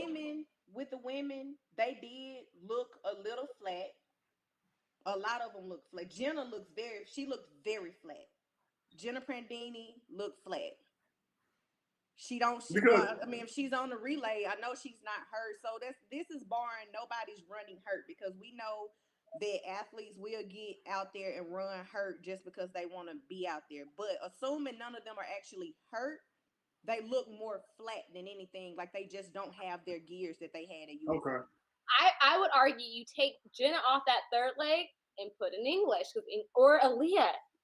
That's a good idea. Aaliyah didn't look that hot to me. Well, who looks? I feel like the four that we named is the best that we have. Yeah, it's as good as it's gonna get. What are you doing off camera? I'm sorry, I was gonna change the battery, which I'm still gonna do, but okay. I mean, that's a lot of women to choose from, a lot of talent. Like okay, even Bianca knows you could not make the team. I've been in this position. I didn't make the team in 16, but when I got over there doing relay camp, I look better than I did at trials. So they're like, yeah, we can't deny Tyson and Gatlin's chemistry because Tyson getting out, Gatlin's doing. You see what I'm saying? So it was still Chemistry there. is how I got on there, Some though. people So can that's what I still. was saying. Yeah, so some Chemistry people is doing important. relay practice, they can show they look better than someone who didn't make the finals or did make the finals. They can actually look better. You know what I'm saying? Yeah, we can look better. I mean, your point about Sharika was definitely walking down Hobbs. So that actually like corrects English. me because Sharika is 10-8, okay? Ten So seven. 10-7. So that's Sharika made Aaliyah look bad. Not necessarily that Aaliyah didn't look. You follow what I'm saying? Yeah. That like, so I'll Sharika take wasn't that running correction. bad. You just Aaliyah can't was- have Think about what Aaliyah going over there with. That crap that happened at USA's. She probably mentally, she might not even really just be over there for real. Like, so you gotta take into that's where it goes back to Tyson with the leadership from the top down, the coaches and the athletes that are around that can actually look at their athletes and determine, like, I don't know, man, we need to figure this out as a team. Like, the chemistry, and I athletes don't know. are willing to say, I'm not ready. In 2007, I was on that 4x4, and Oren Richburg, who me and him don't have the best relationship anymore, but in 2007, he was ready to put me on that final, and I said, look, I don't have it. I didn't make it out of the semis. I didn't feel great in that prelim. I'm not going to do that to my team. I was only 21, fresh out of just signed my professional contract. So But they're not going to do that. But I'm not going to put my team on the line knowing that I don't feel the best and going that's out integrity, there. and that's actually being. So You're being non-selfish. Putting your pride to the side is huge because, like Bianca said, a lot of people not going to do it. If they feel a tweet, they're going to do whatever they got to do to get their medal. The coaches are going to keep it a secret if they hurt. They ain't going to tell nobody. They're going to do whatever they got to do to get their athlete a medal. I remember my See, people need to hear that story. Athletes need to hear that story so they can understand we have to do what's best for the team. All right, I got one question. So I was gonna ask y'all who we got. Let me change this battery because we going keep over talking. today. What's your question, Ty? All right, my question is this: would you guys, considering that we still have a good team out there, right? Yeah. With the women, we have a good team, especially based on names and personal best and stuff. We have a good team out there. Would you guys, considering Jamaica is the top dogs, right? Mm-hmm. Would you guys fly in to Kori on a private jet and let her come in and do her thing and show up? Would y'all do that? No. I put Allison on before that. No shade, no tea. No. Oh, Allison on the relay? Allison, She seen her, but not that I've seen. But no, I don't think the schedule. But she's not in the pool? Allison got to run that 400 later. I don't think she had the score in the final. Yeah, and she can't do it because of the schedule. So she can't do it because of the schedule. Got other stuff to do. Allison got a private jet back to Cami soon too. Oh yeah. I get it. But I'm asking, would you guys do that? No, he said not Spirit. Get Shakira. Because it's not like you said. It's not the speed that we're missing. Yeah, we're not missing the speed.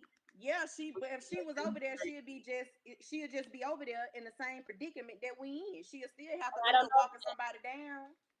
And I don't know how the chemistry. I know, but I'm saying that. Do you think that guarantees a medal? Do you think with the team that we're going to put out there, it's all about getting top three? Jamaica can fumble the stick. Anything can happen. We all know this. Anything can happen. But as it looks, Jamaica should win by a large amount. They should. But where's for Podium? With the team, with all the women we have out there, do you think that they will be top three? I'm gonna say no, and here's why I'm gonna say no. Because one thing that we have been harping on over and over and over is about chemistry. Chemistry. And when I say this, please nobody misconstrue what it is that I'm saying, because I enjoy the spiciness of it all. But some of the things that she's been tweeting leads me to believe, how does that fit into the chemistry of the team? Oh, you're talking about right? Okay. And so, yeah, I enjoy the spiciness of it all. I've said that before. I'm a Kori fan, but if we're over here talking about chemistry, And a lot of those tweets have been throwing shade at her own teammates and competitors. I don't know how we. So And also, and she broke the rule. and, so we ain't got no time to do practice, and we have no time to do practice. Yeah, it's a non-starter. So, I don't think nobody's having time to really practice. Really, like I don't think nobody had relay camp this year. I don't think. Oh, you ain't gotta think. We definitely didn't. 100%. We didn't. We're talking. Another thing that we skipped over. We've been talking about camp, but we haven't been talking about. We at least have Penn relays, Texas relays, Mount Sac relays. We have the opportunity to run some relays throughout the year, and we didn't have any of that this year. So it's an accumulation of lack of opportunity to compete and train as a relay. I read an article that they said they did handoffs. They had 5 practices. 5. I believe the U.S. I believe the women. I believe Jamaica, the U.S. Okay. And I want to say, I'm gonna go Germany. I want to put Great Britain on there, but I'm like, I don't know if Dina's hamstring's gonna last. Like, she made it through. Girl, please, she blazed that third leg. She looked good. Dina looked good. Maybe she got enough treatment. I don't know. Tyson, we sure about this? I don't know if I'm comfortable leaving Great Britain off. No, don't be trying to take my little insight. No. And then put it up. No, because you said you riding with your partner. I am riding with my partner. You gonna take my information and my insight. No. Great Britain did a national record in the prelim. Who did? And then he must be nasty. Oh yeah. Set a national record. They look good. They look good. I want to do Jamaica, USA, Great Britain. What do you think? You want to do Jamaica, USA? Okay. Jamaica, Great Britain, USA. Okay. I just am a little concerned because while Great Britain has, because they had their relay. Great Britain got some good stick passes because them girls been running together for a minute. So stick passes in some cases can be more. But my concern is, Dina looked good, but will she stay looking good? I think so. Dina don't strike me as the type of person that'll go out there if she felt unfit.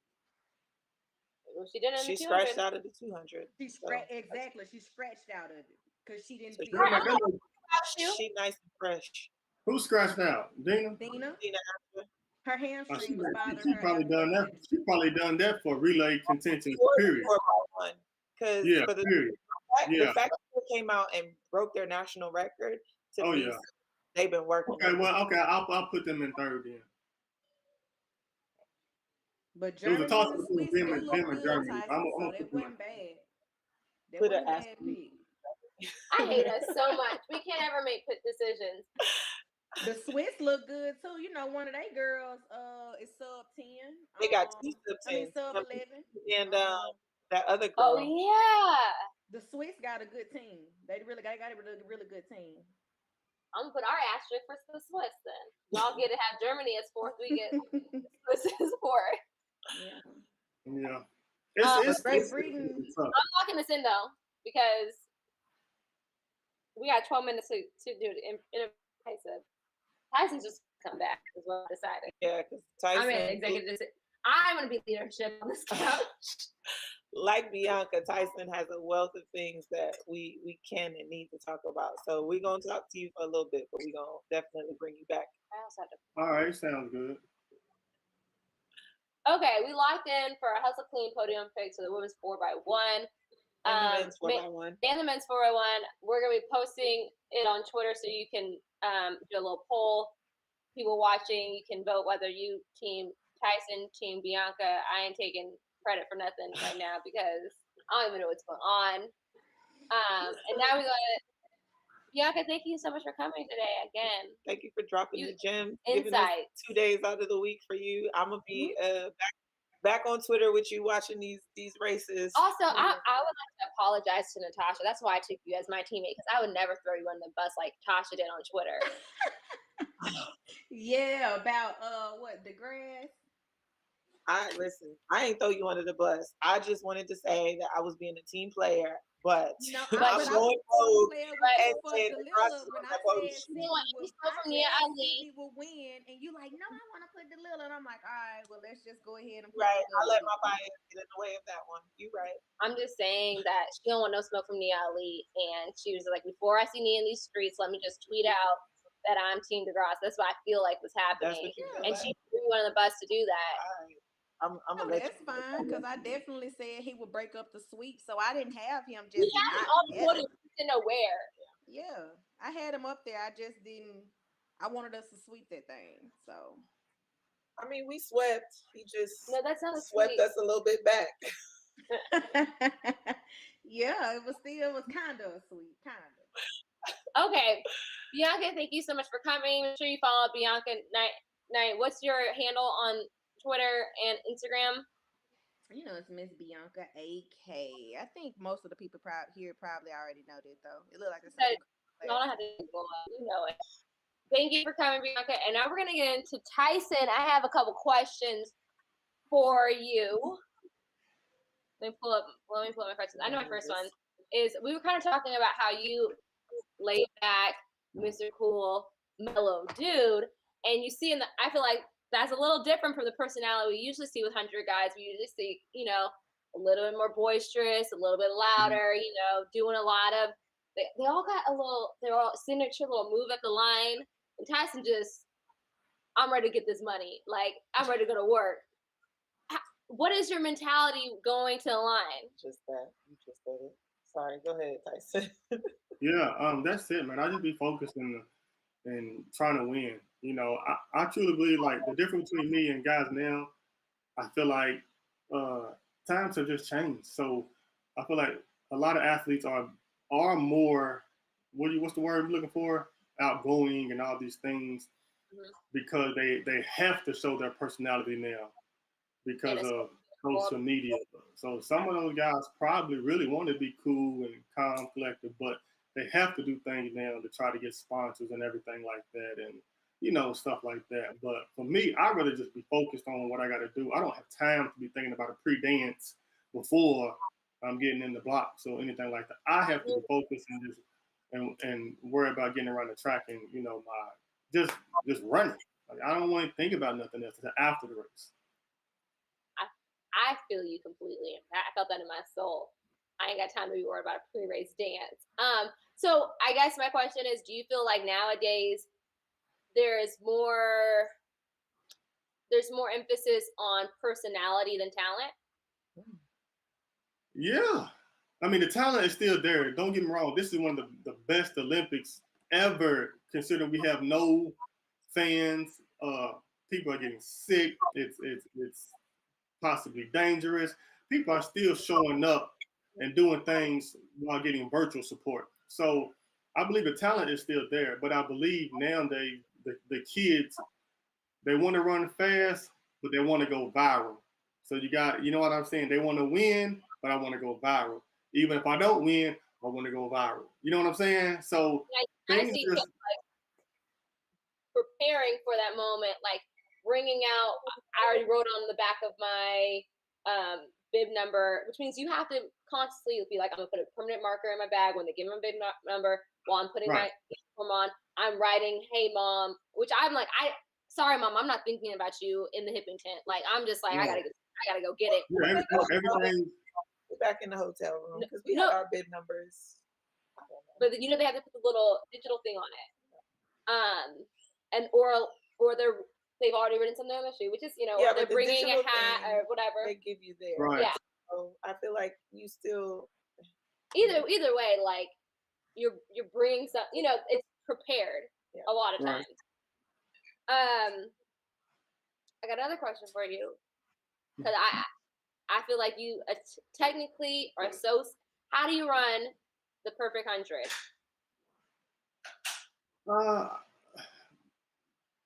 Nowadays, I feel like it's giving it your all and having mental control because, like we said, we wanted the U.S. to sweep. You know what I'm saying? And it wasn't going to be an easy win because hats off to what's his name from Italy. I can't remember his name, but hats off to him because he wasn't going to be. Yeah, he wasn't going to be easy to beat. But at the same time, I feel like how you run a perfect race is being in your own zone, focused on run the court with your coach, focused on your lane, and whatever happens, happens. You know what I'm saying? Like, sometimes we get so caught up into the technique side of things when sometimes you just got to, excuse my language, I don't like a word, you just got to grab your balls and go because you don't have time to think about, I did this, I came up out my drive phase, I did, you know what I'm saying? You have to focus on you, stay relaxed, and go. And if you want to run faster, relax some more. You want to run faster, relax some more. That's just what you have to do and just try to get all the pressure off of you and just run your race. I think that's how you run the perfect race, in my opinion. All the extra stuff, when it comes to the games, all the extra stuff, it doesn't matter anymore. You're stepping on the line. Like one thing that I seen that was amazing to me was the Warhome, right? The guy mentally prepared himself to die. You know what I'm saying? Not literally, but you get my point. You know what I'm saying? He was slapping himself in the face. He was preparing himself mentally what he had to do for that race, right? That's what he did. And he was prepared to die. If I die, I die. And then when Rod ran up on him, he grabbed his balls and said, let's go. You see what I'm saying? So that's just what you have to do at this level. You know what I'm saying? Sometimes we just come up short in life. I get it. But at this level, you just have to go, man, and relax. And let everything fall into place. You've been training for 10 months. How many months have you been training? 10 months. You know what I'm saying? So when it comes to that moment, 10 months of training, just go. You know what I mean? Like, don't think no more.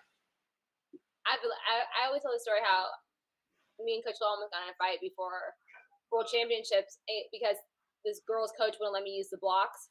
And he was like, you can't move her block. She's working on something right now. And I'm like, we 5 minutes to the World Championship Finals. What the heck could you be working on right now? You just better get ready to run. You worry about your block settings right now? Like, what are we doing? But we talked about leadership in the men's 4x1. And me and Josh were kind of talking about, like, there's always been that dude who sat on the throne. And I feel right now we've got a lot of princes. Who do you think is going to be the next king of the sprints in the 100? Who's going to be that guy? Is it Ronnie? Is it Fred? Is it Trayvon? I think that's the hardest question I've ever been asked. Well, summer we keep it real. We bring the culture of track and field here. Yeah, that's hard. I'm gonna tell you why. I'm gonna tell you why it's hard. Because it's hard because the king took a little vacation this year. So when he comes back, and Coleman comes back to Pride Rock, we have a new person in the ball game. You know what I'm saying? So now it's about who got the biggest kahunas. Because when he come back, he's gonna be mad as hell. You know what I'm saying? He's gonna be ready to run. He's gonna be ready to whoop anybody. He's gonna be ready to prove all the doubters wrong who are saying this or saying that. He's gonna have a chip on the shoulder, and he's gonna get out of it. And he's already at 9.76 guy. Bromell 9.77. 9.8 for Fred. 9.7 for Baker. 9.80 for Marvin Bracey. We just have so many people, so many options. So it's going to be whoever just mans up. So that's my question. But if you had to put money on it, if put it on. We can say Christian Coleman, but does Christian Coleman have the attitude and the responsibility, accountability that goes into being a leader? Because if you can't get to the meet because you ain't do your routes. If we saying I believe Christian Coleman, then Trayvon should be the leader, and we're saying that we're not really seeing it from him just yet.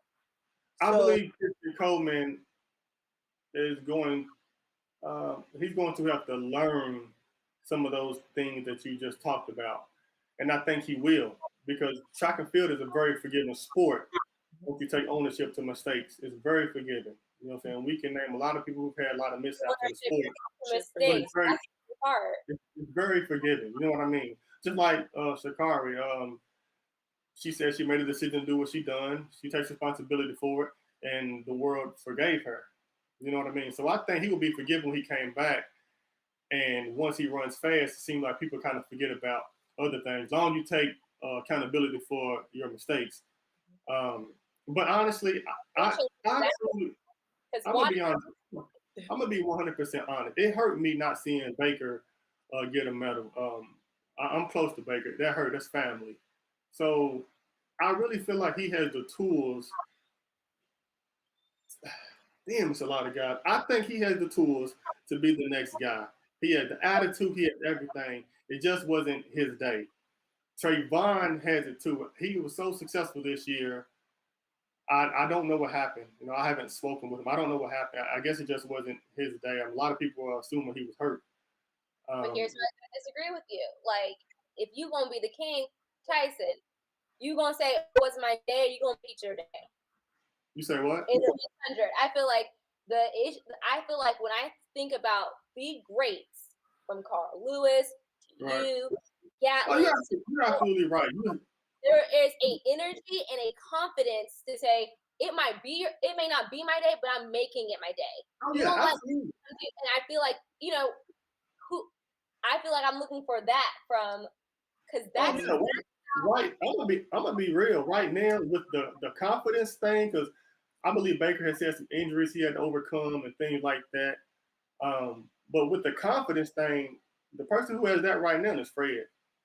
His confidence on Instagram, Twitter, he believes in putting stuff out there in the atmosphere and the universe. I don't know if it's manifestation, whatever it is, and he backed up everything he done. You know, so if anyone has the kahunas and say, "Hey, I'm going to do it," it's him. What are you doing? He said I'm gonna make you believe what I'm doing. Yeah. I'm reading his caption from today. He said, "Nike don't pay me to tell you just do it. They pay me to show you I do it again." That's what Chris posted today. Come on. I can't believe it in him. I'm Fred a big dog. I've been saying that, like, he's a big dog. I don't know if it's embarrassing or if he's just talented. One minute I thought it was embarrassing for a guy to come to the swag. It's his swag. Because I remember when I met him in 2017 after he had the year that he had at Texas A&M. Me and Mike T were at US Nationals doing a pre-meet shakeout or whatever, and Fred Curley walked up and he said, it was just I don't even remember what he said. It was just a, "Hey, how you doing?" And I turned to Mike T and I said, "That boy is about to be a problem." It was just in his aura that he knew as a kid coming from college that y'all ain't messing with me. I'm here. I was told when he was in college, I don't know if it's a true story, but someone told me when he was in college, he used to listen to that R. Kelly song. I think it's R. Kelly, "I'm the Greatest." You know what I'm talking about? We don't support R. Kelly on Twitter. Yes, I know exactly what song you're talking about. That song, "I'm the Greatest," I was told he used to listen to that song every morning and wake his roommates up. That song would play every morning, "I'm the Greatest." So here's what I'm saying to say. You said when it comes down to run a great race, you gotta pick your balls up. Oh, Fred got some balls. That boy to pick up. Okay, carrying the boy. Like he got some big balls. Is all I'm saying. A lot of people don't like when you get fourth, it gets overshadowed. But people don't understand this man dropped down to the 100, made the team, and missed the 200 team by this much. And we can always talk about lanes. If he would have had an outside lane, you know, all these other factors. He's tall. He had the inside lane, but the guy has really stepped up and said he wants to be the man. He just straight up done it. And the type of cojones it takes to say, I know we all know I can make this team in the 400. It's a sure, nothing's a sure bet. But Fred Curley made the team in the 400. No one's going to blink twice at that. But to say I'm going to on the 4x4 and run with the big dogs on the 1, the 2, and bet on. He said, "I'm gonna bet on me. I'm gonna bet on you too, Fred." What? I might not really pay because I'm a fan. We have so much upcoming young talent coming up in the U.S. And I really believe that these guys in the U.S. is in good hands. Especially next year with world champs being in the States, right?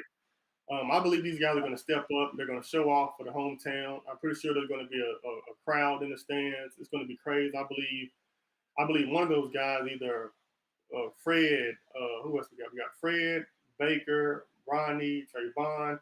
We got Noah. We got other guys. I'm probably leaving out somebody, but I believe, Coleman. I believe one of those guys are going to come close to the world record in the 100. Definitely the American record. I believe one of those guys is going to come close to it, if not a couple of them. Oregon has this magical atmosphere thing going on. People run fast there, and sometimes they have a tendency not to run fast outside of Oregon. I just believe these guys are going to, show up. And whoever wins next year, I do believe is going to be the king. That's just real. Well, I want to take a little walk down memory lane because I know you and Tasha go back. I need a little Tasha Tyson story, and I need some inside information on Tasha back in the day. Tyson ain't got no story. I have a Tyson story. I would like to don't hear think it. Tyson have no stories about me. Well, Mike Tinsley did. Yeah, but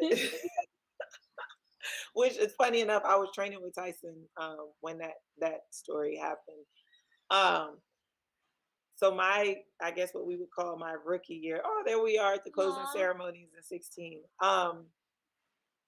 That was my rookie year. I came down to Claremont to train with Tyson, Veronica Campbell.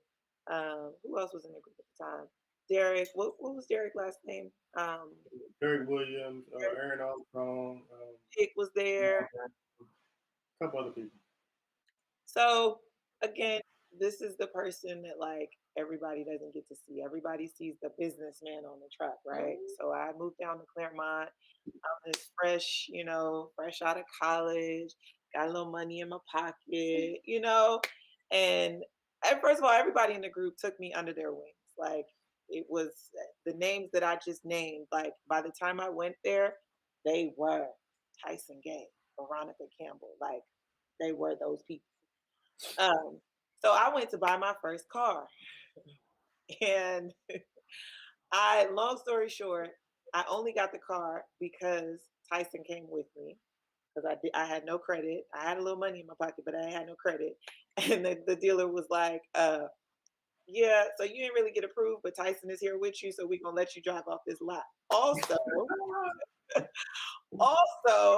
I didn't have I had to have this car. I had to have a red G37S Infinity. And it was a manual. So I couldn't drive a stick. So the story that I always love telling about Tyson is Tyson came to the dealership with me. I bought this car. I could not drive this car. And we get off the lot and we get to a red light. Light turns green. Anybody that drives stick, you have to balance the clutch and the gas. And this clutch, it was a very stiff clutch. I came off the clutch too fast, and the car stalled out. So I immediately started panicking. Cars behind me beeping, get out the way. And Tyson is in the passenger seat, and he says, "You got this. Relax. They're gonna have to wait." Say it louder because I was gonna make it clear. Sorry. Tyson just put his hand across me, like, "You got this. Don't worry about them. They gotta wait. Just take a deep breath. Put the car in neutral. Over." True story. That's the type of energy we need going on to this forward one. Like straight up. But then the very next week, we all lived in the same apartment complex, and we lived on this hill down the street from practice. So he gave me that energy coming off the lot, right? But then the very next week, we go into practice. All the guys were in one car going to practice, and I'm driving my little, I feel like I'm big hot stuff in my car. I stall at the light. Tyson is hanging out of the window. Get this car out the way. Because it's different when you late to practice. No one's move this car out the way. I mean, I end up being that person in the back of you, right? Yes, exactly. But that's my Tyson Gay story. I don't think Tyson don't have no. I don't really have a lot of stories with Tasha like that. Like that was what you call a moment. You know what I'm saying? Tasha's always been dear to me. Tasha and I both we both have a different type of mental approach, how we observe things, and I think that's where our connection came over the years, especially when it came to track and stuff like that. how you want to handle races, how you want to handle nerves, things like that. So we've had deep conversations, and we've created that chemistry just based off a lot of mental things when it comes to track and life and things like that. So she's always been a good person, a good friend to talk to when it comes to life or handling track situations. So that's kind of where our connection came from. And I have to say, Tasha talks about you with the highest regard. She is very protective of you. She says, you know, Tyson is the kindest soul I ever met. And in my experience with you, you've always been so kind and so sweet. I'm like, this is Tyson Gay. He's taking the time to talk to me. But yeah, you can definitely tell that Tasha really loves and respects. I do. And what she's referencing I'm not even is gassing. when we were putting together the guests for the show, and talking about today is a relay day, I was like, if anybody comes crazy at my dog over the relays, like we gonna have some. So that's what she's referring to, that like I don't play about Tyson. I don't play about Allison. I appreciate the love, man. I feel like we are already over time, like we always are. So we have to. But we're gonna have you back. We're gonna have you back. I appreciate that. I appreciate you guys having me too, man. I really appreciate it. So have me on again when we're talking about something else. I'm normally on the serious type, but even if it's something casual, make sure you invite me. We're gonna have you back. We're gonna have you back. We like to have fun, but we also like getting the master class from the masters themselves.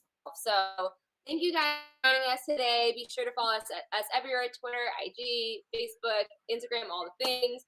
Follow Track Girl Summer on Instagram and YouTube and Twitter. Follow Tyson. Drop your handle so people can follow you.